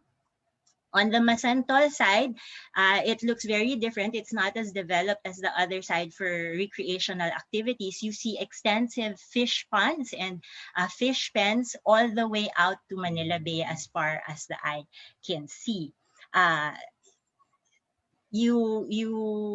The last few kilometers before the river mouth is not paved. It's a dirt road. You see Arnie there walking from the very end, around 2 kilometers. At the very end, you do have some mangroves, as you see here in the inset photo. And some of the bikers also use this dirt road, but it's not as popular, and there's not as much recreational activity as on the right side. So in this photo, you see the fish ponds on the left side of the road and then the river on the right side of the road. So Adri will talk about some of the highlight birds that that we observe at the Pampanga River. So the Pampanga River habitat hosts around 115 species of birds. So that data is from eBird. So the composition of that 115 is there's 45 resident birds and 57 migrants, so almost 50-50 between resident and migrants. And then there's 7 resident and migrant birds. And then there's you'd be surprised, there's endemics here. Now there's 6 Philippine endemics in this Pampanga River habitat. So as Trinket mentioned, we do the Asian Waterbird Census here for a couple of years now. So the first time we were here was in 2018, but it was outside of the AWC season. But officially 2019, we did the Asian Waterbird Census for the Pampanga River, and we were able to record 39 species of waterbirds and water-associated birds. So that's waders, that's kingfishers, and then raptors. So 39 species for 2019, and we were able to count a staggering 48,000 plus birds in half a day in one morning. So these are mostly gulls, terns and egrets. So 48,000, staggering number of birds to count for just one morning. And then 2020, this year we were able to count 35 species of water birds and water-related birds, with a total count of total individuals of 27,000 birds for this year. So in this photo, most of our photos that we're going to show you are from the Pampanga River habitat. So this is a common sandpiper. It's a common migrant to the Philippines. So you might wonder about the difference in the birds. What we noticed is that when we did the count in 2020, the fish ponds were flooded. And so there was less area for the birds to feed on. And this made a difference in the individual counts. Okay, so show you some of the bird species in the Pampanga River habitat. So most of our accounts is composed of huge numbers of black-headed gull. No? So I think in the whole of Luzon, I don't know if it's it's one of the places in Luzon where you can see thousands and thousands of black-headed gulls in the migration season. No? So last 2019, we were able to count 27,000 of those gorgeous black-headed gulls, no? In one morning, no? 27,000 birds. Okay, so that's how many birds are in Pampanga River. No? And then there's also the bird on the right of the black-headed gull is a great nut. No? This was mentioned by Dr. Dingley a while earlier and Mr. Arne, no? That it's an endangered wader, no? It's an endangered water bird, and the population is decreasing. And the probable justification why the population is decreasing is because of the rapid decline, the reclamation, no, of in stopover sites like the Philippines. No? So their feeding sites in the Flyway. And then below the great nut is, below the great nut is the Caspian tern, as Jock mentioned a while ago. It's the biggest of the tern species in the world. No? So probably in the whole of Luzon, this is the best place to see. The best place and easiest to see. Place to see the Caspian terns. No? It's even bigger than the black-headed gull. No? Ganun siya kalaki. Okay? And then also there's mixed in with the black-headed gulls and the Caspian terns are the whiskered terns, no? Smaller terns. They're also one of the most numerous and one of the most common migrants to the Philippines. Okay. So we go on to the smaller waders, no, or waterbirds. So we have Pacific golden plover in the Pampanga River Delta, no? And then we also have lesser sand plover. Usually we see them in the last 5-10 kilometers from the end, no, from Manila Bay. No? So we also have huge numbers of Kentish plovers. These are very small waders, no, just probably a little bit bigger than our very common Eurasian tree sparrows. No? We have huge numbers of Kentish plovers. Last 2019, we were able to document 5,000 plus individuals of Kentish plover for one whole morning. And then we also have this red-necked stint. No? This is, we have a nice anecdote about this bird because it's classified as near threatened by BirdLife International. No?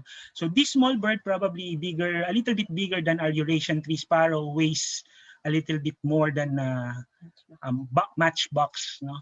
But it comes from Siberia and flies all the way to Australia, no? Stopping at Yellow Sea, as Dr. Dingley mentioned a while ago. Okay, so good numbers also of red-necked stint in Pampanga River. And then we go on to the bigger waders. No? There's common green shanks, and then common red shanks. And then in the Pampanga River, there's thousands of marsh sandpipers. But I hope you remembered what Dr. Dingley said earlier.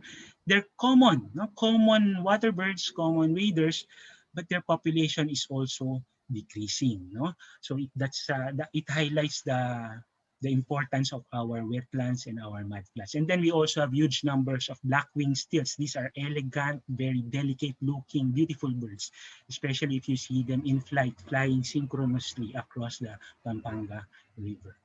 Okay? And then a huge number of egrets, no, joined during the Asian waterbird census. No? They show up, fortunately for us. No? And then there's little egret species, intermediate egret species, and then great egrets and cattle egrets. But occasionally, every once in a while, we'll get a Chinese egret. No? So it's a IUCN vulnerable species with a population trend of decreasing as well. It's very different from the other egrets because it's very active when it's feeding on the mudflats. Okay, so with that, I turn you over back to Trinket for the activities on the river. Yeah, so those are just a few of the species of birds that we see during the bird counts.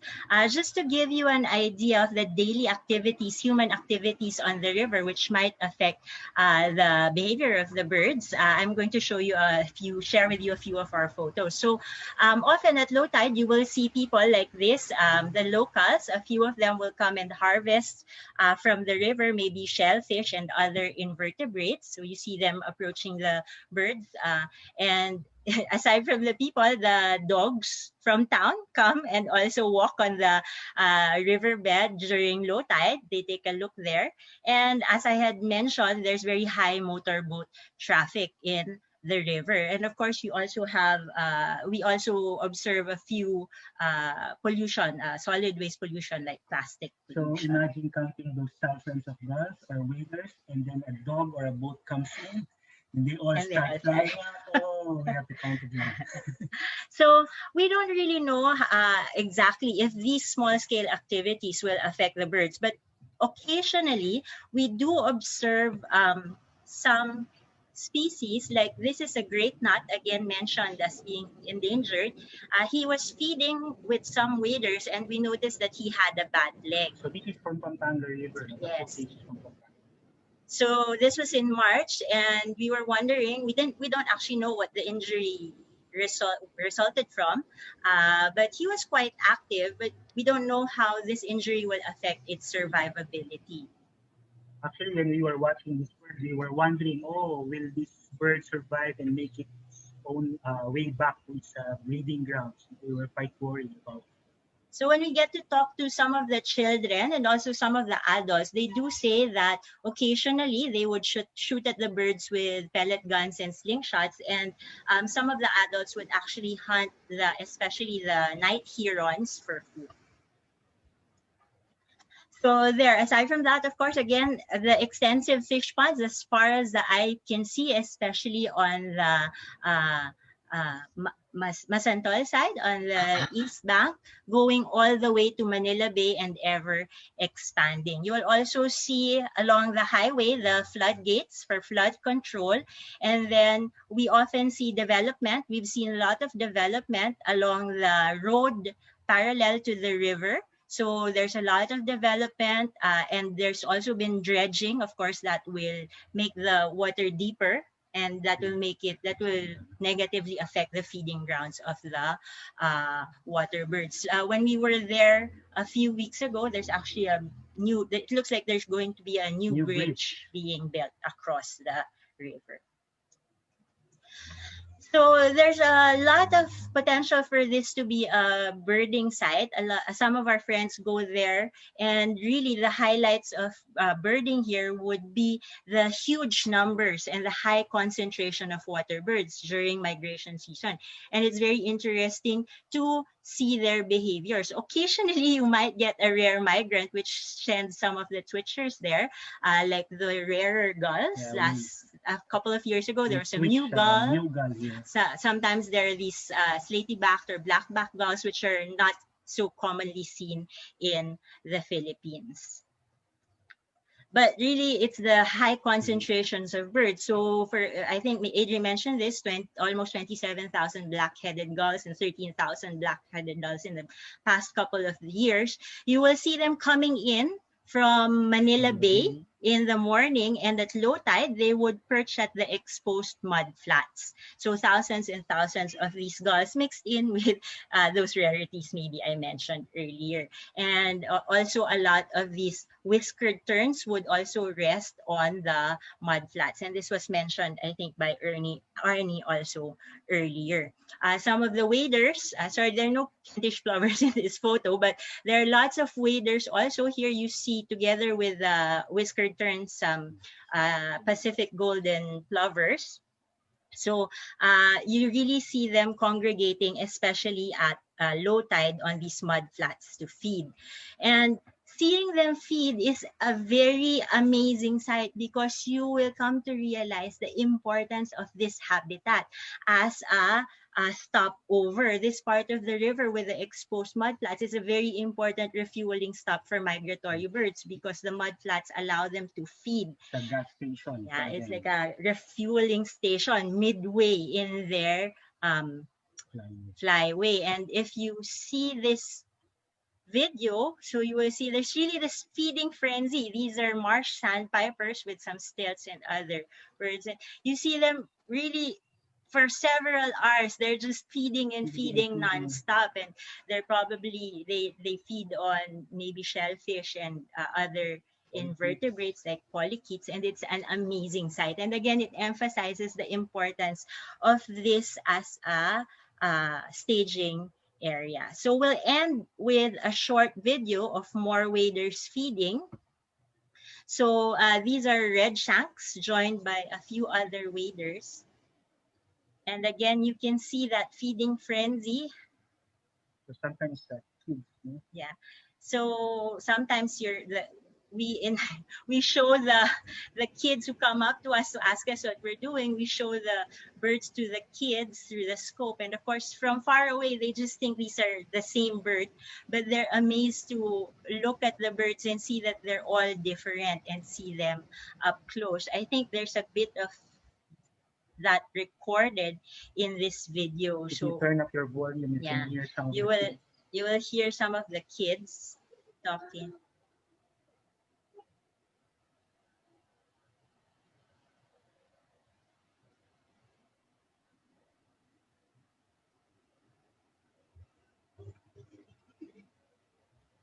Yeah, so when we actually show the birds up close to not only the kids, but the adults, and they ask us, how many birds have you counted? And we give them the actual number of the thousands. They're amazed because they know there's a lot of birds, but hearing the actual numbers, they say, so there are really a lot of birds pala here, as like they say. And imagine if these feeding areas are inadvertently affected by development, of course, where will all of these birds go?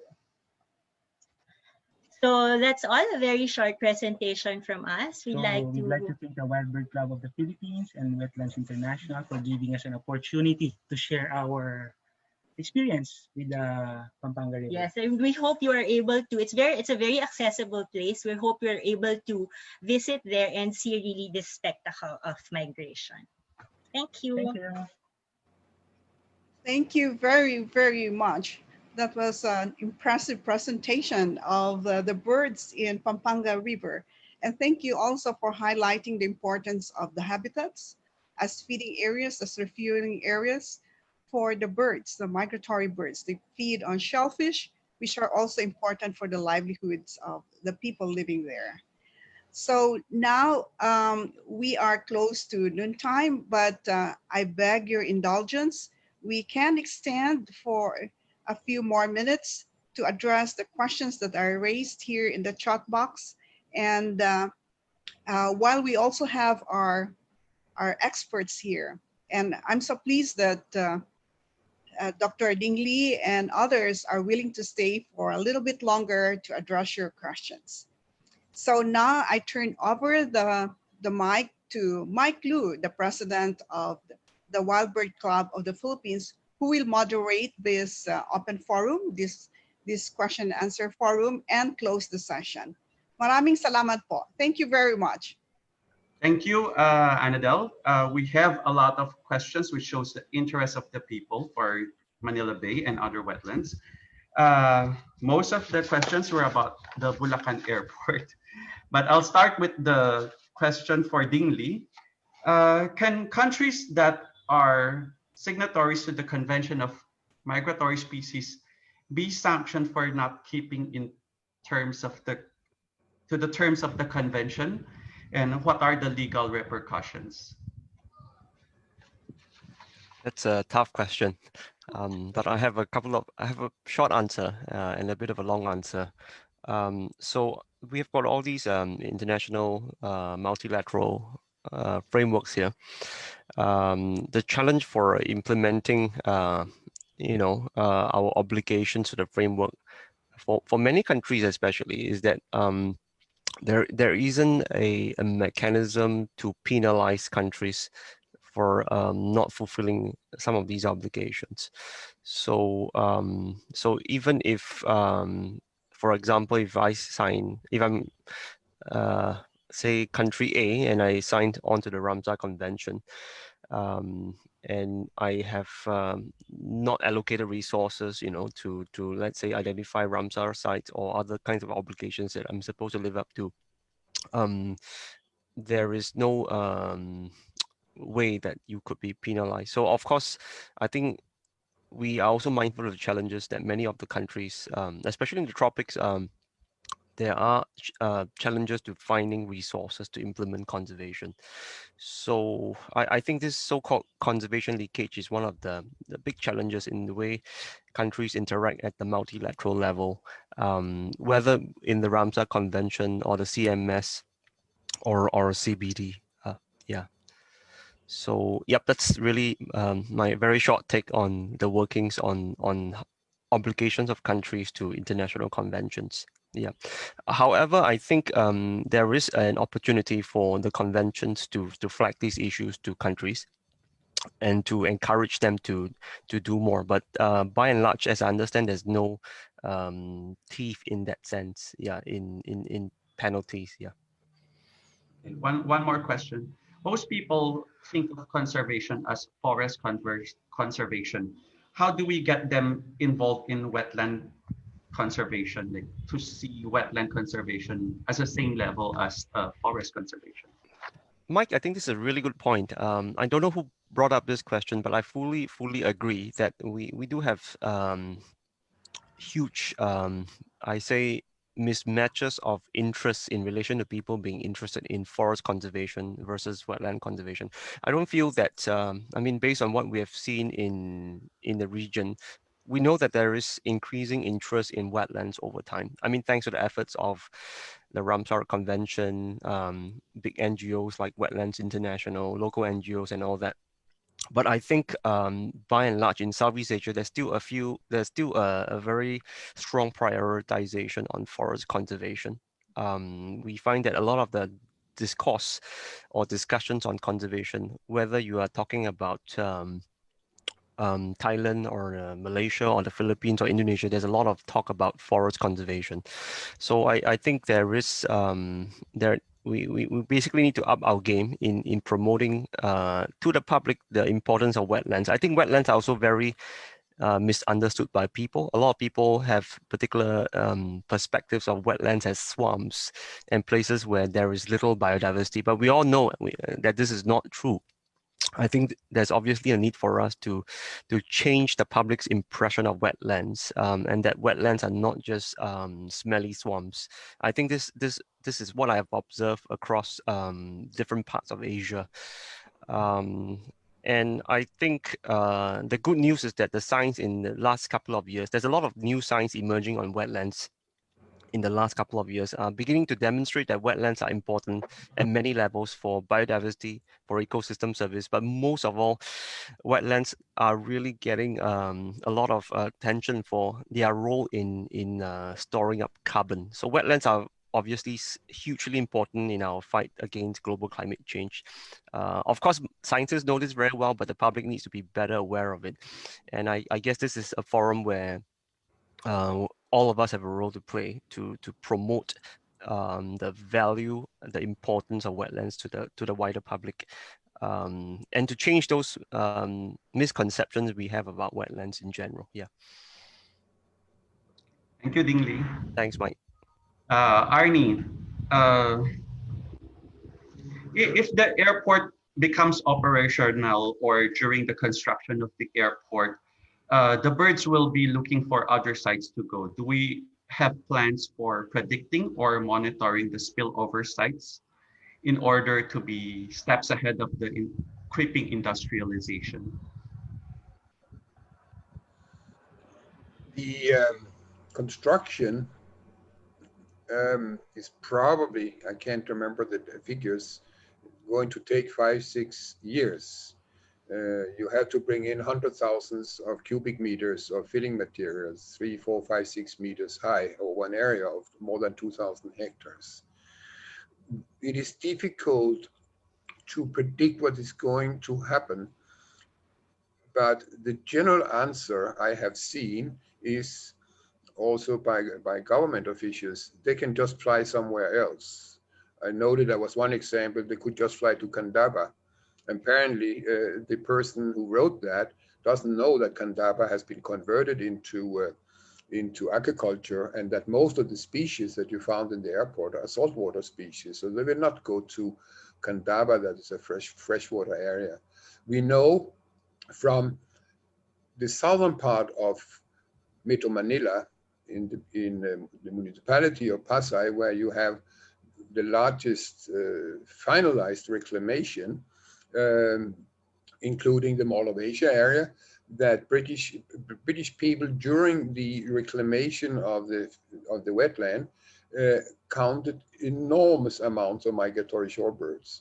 But after that, they were all gone. And that fits into the overall negative trend I mentioned in my presentation. The trend for the long distance migratory birds is negative, going down, whether the common ones or the more rare ones. So I can easily say to you all, when you take out the largest intact tidal area in Manila Bay, it represents 25% of what is left. It will have impacts, negative impacts on the populations. And they have, as I showed in my picture, only about 600, 700, 800 hectares next to the airport where they can go to. But there is what we call a carrying capacity. The birds is only there if there's enough food. And you cannot store all birds in a tiny little area and expect them to survive. So the life cycle the short answer is the life cycle will be interrupted. You may, during the feeding process, see a lot of birds, but overall, it will have a negative impact. Arne, you mentioned wildlife reserves coexisting with airports in other countries, but there are caveats. Would you like to elaborate on this? There's here again a short answer and a long answer. It's a little bit technically complicated, but if I'm taking off, you know, the Philippines is a member of what we call the International Civil Aviation Organization, ICAO. And all countries that are flying around in the world are members of this international organization. ICAO produces manuals on bird strikes and guidelines and so on. In the Philippines, it's all managed by the government Civil Aviation Authority, CAA. And one general set of guidance is that you make sure that your airport area has a team of experts that knows how to mitigate bird strikes. For those that doesn't know what is a bird strike, it is essentially, can be also with bats, any flying objects that crashes with the airplane, and it can have substantial negative impacts, anything from the plane crashing down and people dying. In the Philippines, the encounters with bird strikes has so far been quite minimal, not on the money side, because it costs a lot of money to repair, but there has been no incidences where people outright had died because of a bird strike. So among the caveats, and the reason why, for example, John F. Kennedy Airport and Copenhagen International Airport is kind of coexisting is that the airport authorities has to guarantee that they have conducted a maximum mitigation effort. And the maximum mitigation effort would be that you have special trained, well-equipped mitigation teams. In the case, I cannot speak for the United States, but in the case of Copenhagen Airport, they even have a license to kill. In my many years in working with this airport, I only noted that they regulated one species out of many, many species, simply because these birds flew constantly over the runways between a breeding area and a feeding area. In the Philippine setting, to my knowledge, I'm only speaking not on behalf of Wetlands International, but based on my expertise, it has been difficult to meet these international guidelines. So you do not have, as far as I know, any trained experts in the airports. And the airports that you have in general has not mitigated the landscape, meaning to say the best airport from a safety point of view is only concrete and asphalt, no wetlands, no trees. And as this is not really being implemented in the Philippines, you have quite a very high number of hazards observed. You actually do not have so many strikes. The airport with most bird strikes, because it's correlated to the number of movements, logically is, for example, NAIA, Manila International Airport. And But again, if you compare against the movements, it is a relative low numbers. The second problem is that in compared to John F. Kennedy and Copenhagen airports, there is no one available to identify what bird species they actually have problems with. So if you don't know what species that you have problems with, it is very hard to mitigate. Let me give you one example. It has often been an issue in the existing airport that you have the little Ramsar site right next to the airport. I'm referring to the Paranaque Wetland Park. But when asked, do you know that the birds come from there? They did not know. When asked, what species are they? They did not know. One of the most potential bird strike risk species that you have in Manila, aside from domestic pigeons, are actually the black-crowned night herons. So it was assumed by NAIA that the black-crowned night herons that problems with in the existing airport came from the Ramsar side. But when asked if they could document it didn't came from northern Manila, where you have colonies of more than 2,000 black-crowned night herons flying in and out every night, they couldn't ask the questions. So in short, one of the caveats to reduce possible bird strikes would be, one, that you have a baseline understanding of the threats, not only interliptic, but up to 13 kilometers away. How many birds do you have that potentially can cause bird strikes? This baseline study doesn't exist. And the second thing is that everybody has to have some willing of collaboration. Again, following ICAO, the airport management would then have to be part of management of the surrounding areas. In the case of Taliptip, that would mean that the airport authorities would have to be with all LGUs that have fish ponds. There are thousands of fish ponds in southern Bulacan, and discuss what to do with the fish ponds, because in the fish ponds you have the most birds, actually, all the white egrets, the terns, and so forth and so on. So these are some of the caveats. You have a maximum of a top professional team that knows what they're doing, which has the equipment. In most airports, they don't have the equipment. And if all of these factors are in place, my answer would be yes. But that's my last comment on this one for now. No one can say for sure that this airport will be without bird strikes.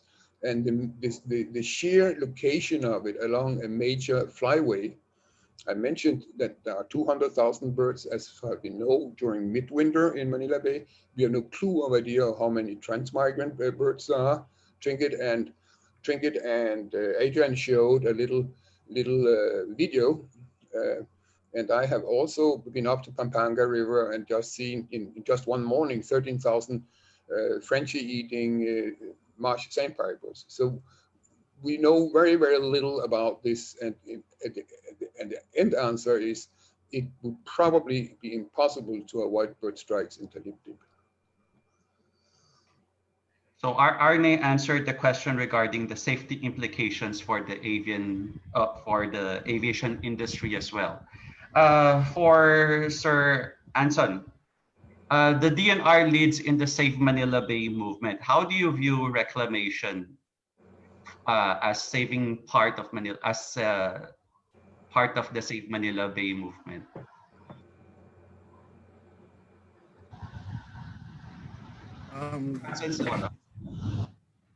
Yeah. Well, the Manila Bay has, well, as we all know, has a reclamation plan, which was developed many years ago. And well, each reclamation project in Manila Bay, well, undergoes this process. In my perspective, as somebody from the Department of Environment, that we just need to, ensure that these reclamation projects undergoes the environmental impact assessment process, such that there should be, a strong support to make recommendations, whether any adjustments or uh, outrightly say that it's not recommendable or feasible. But from we at the Biodiversity Management Bureau, really our advocacy, and that's one thing that we want to being also to influence other colleagues in the department, that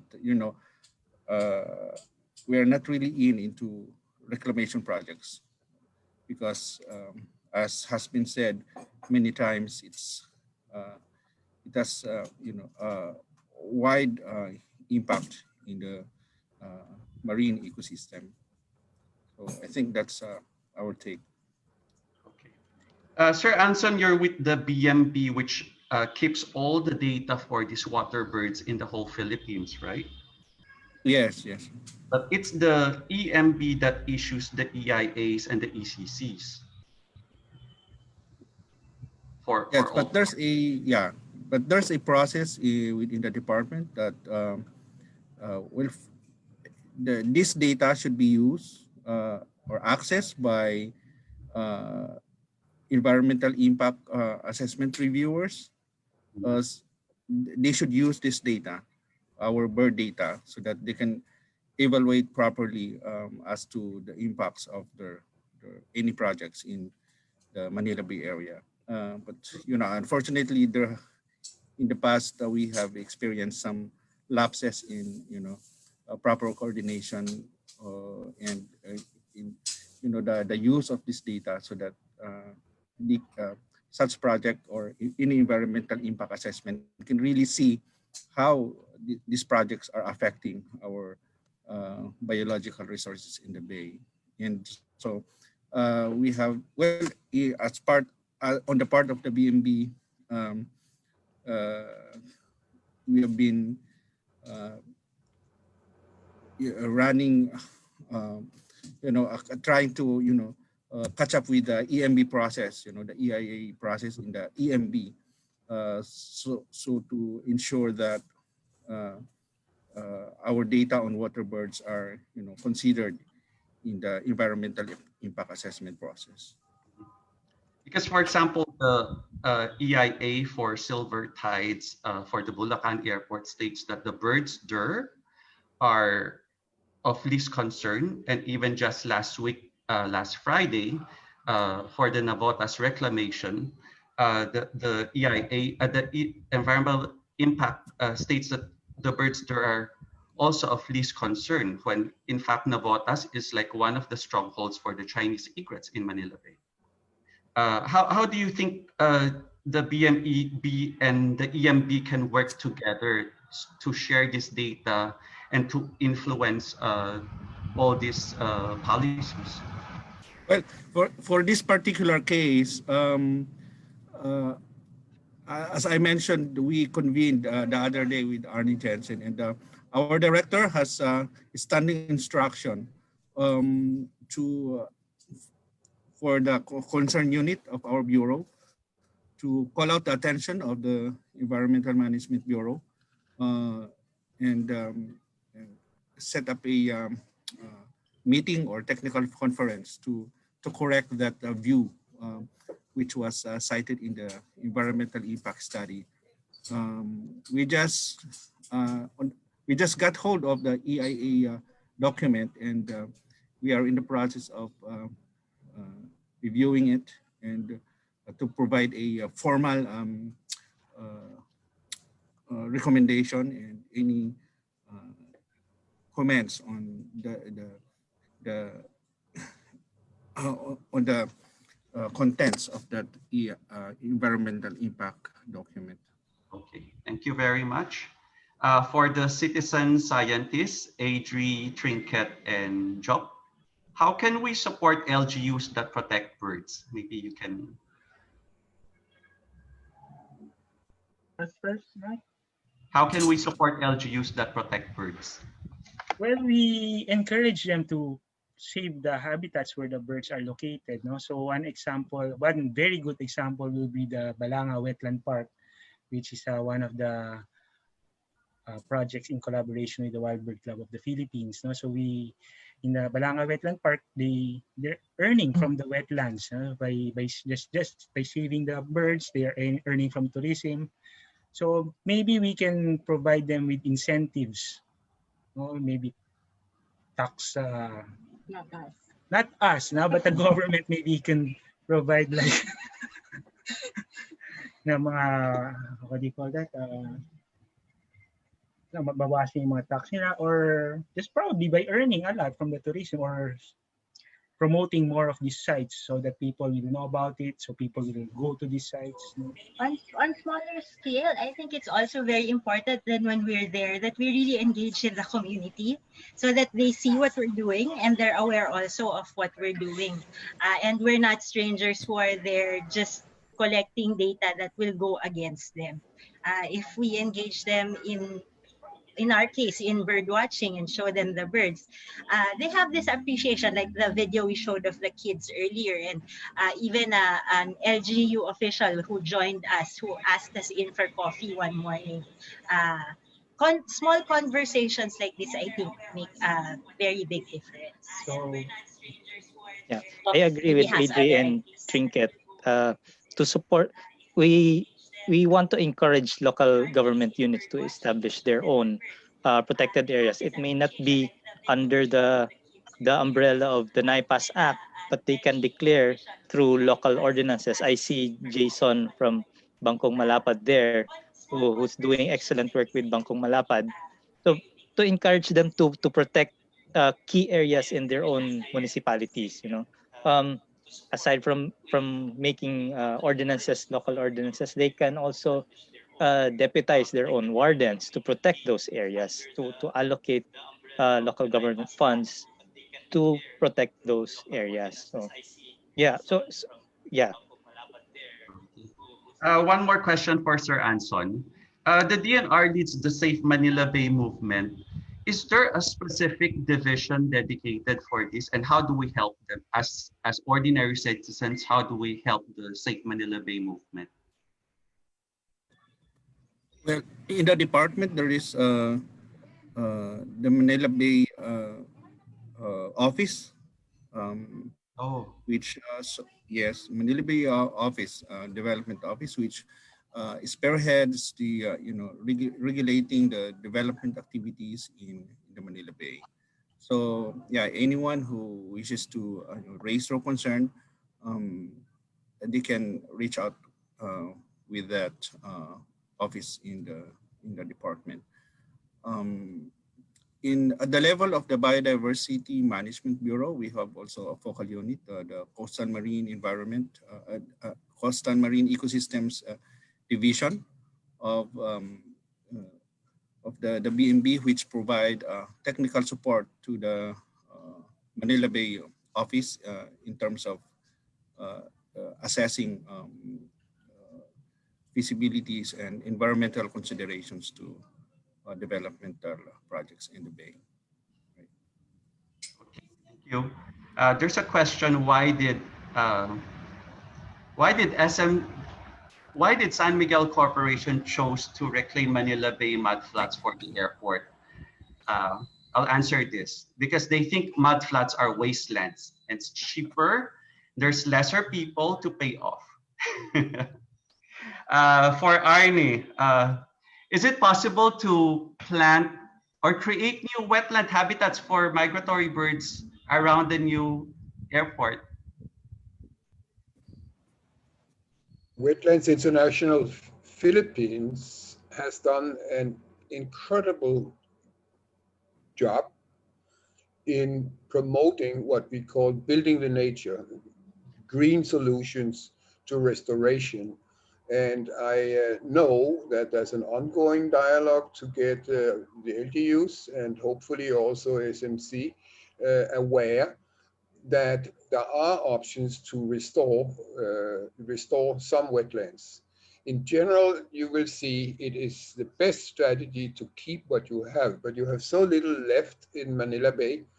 And following the strategy of the Manila Bay Master Plan, I can mention to you that the targets for restorations, for example, of tidal flats is about is about 2,500 hectares, and likewise with the mangrove restoration. The big problem is that current policies and understandings, both on the government side, no offense, and on the investor, the private side, is that you just go out at the waterline and plant some mangroves. And then you have done restoration, as you see, for example, in Bulacan. This cannot and will not work. The only way you can restore is to slowly rebuild the tidal flats. We used to say that you have 4 fence lines in Manila Bay, both for the birds and for the people living in this fantastic wetland area. The shallow areas, which provides the food for people and for birds. The tidal flats, which provides, again, food for local people, the poor people, and for the many, many thousands of migratory birds. And further inland, you have the mangrove area, which is now fish ponds. And that is where you can build a green belt to restore. But to plant everything with mangroves cannot and will never work. You need first to restore your tidal flats. And it's a very smart solution to this, because, you know, everybody's complaining about the sediment loads coming out of the rivers. That's a consequence that you put your main rivers into canals. So it has become like a CR flush of sediments going out in the bay. Originally, it would have overflowed all of the wetlands, the Pampanga Delta, and provided free natural fertilizer. But that is not happening. So you have in some areas big problems, the developers say, and you say, with a lot of mud. But this mud you need to bring back in and slowly build up your tidal flats. How long time that solution will last, I cannot say, because you have a problem with increasing seawater, but based on the data I have read, it can, if it is well done, last for pretty many years. How can I say that? I can say that, for example, because there are very good experiences, both from my own country in the north, where we are restoring. The government is spending all this money, not on restoration, sorry, not on reclamation, but restoration of wetlands.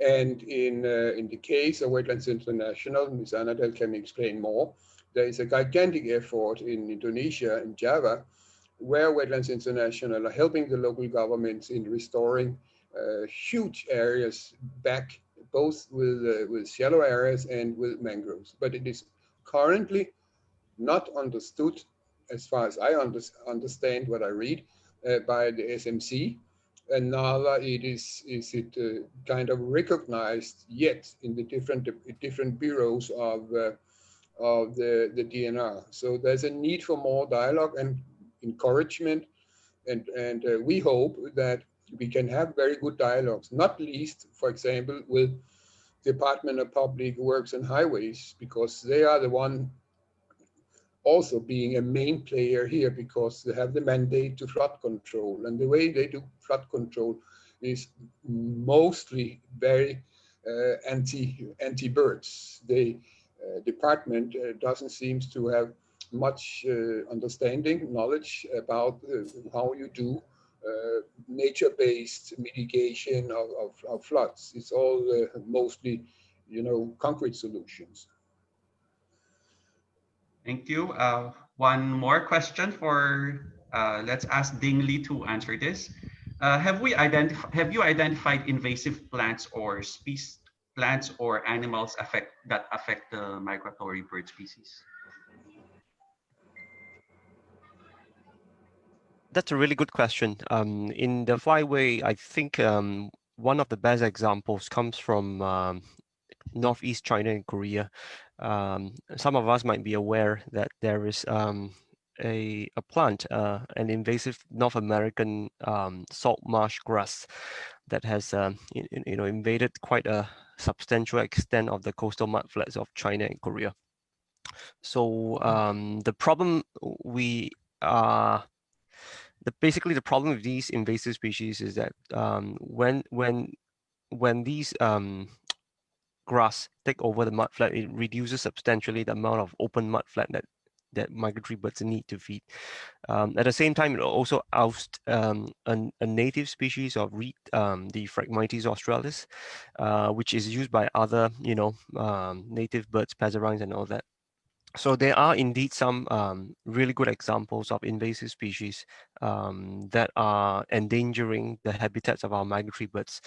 And I'm well aware that there are some really good efforts, being pushed through in Korea and China to explore ways to reduce or mitigate the problems posed by these grass.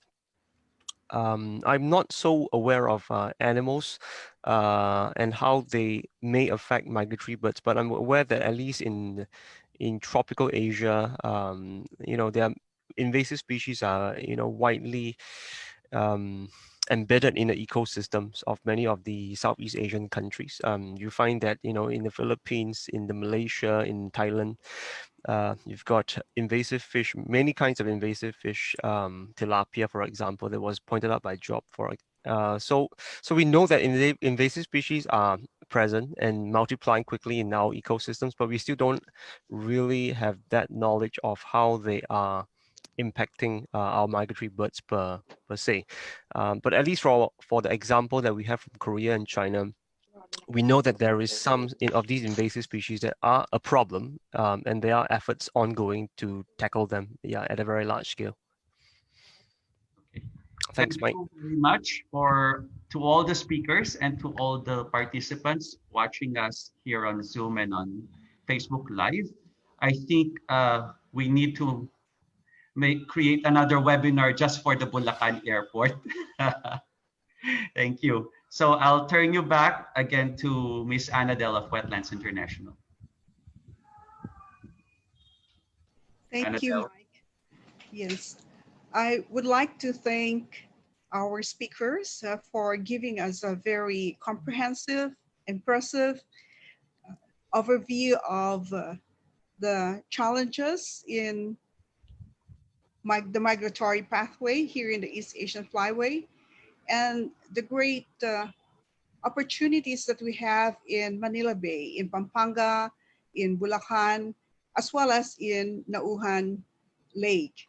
I also would like to thank our participants, both in the Zoom as well as in the Facebook platform, who have stayed with us until this hour, and for raising very interesting questions.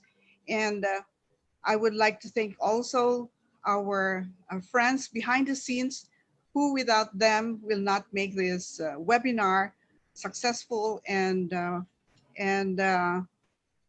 possible. So we have Jobs, who owns the Zoom link, Zoom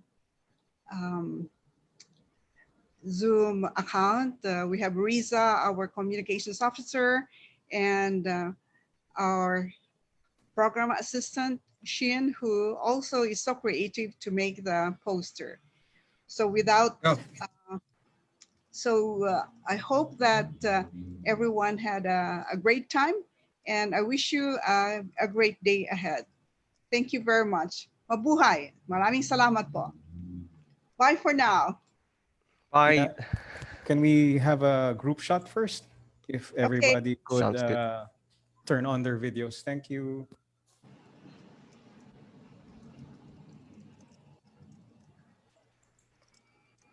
Okay. One more. Okay, I'll start taking.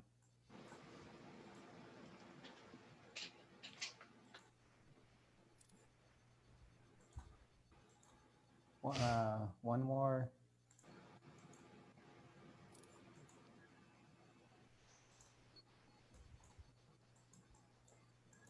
Wait lang.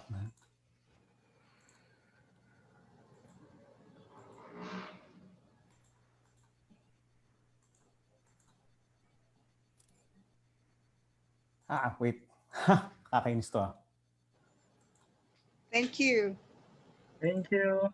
Until the next one. Thank you. Thank you. Thank you. Thank you. Have a Thank great you to day all the ahead. speakers. Have a great day. Everyone. Thank you. Bye-bye. Bye. Bye.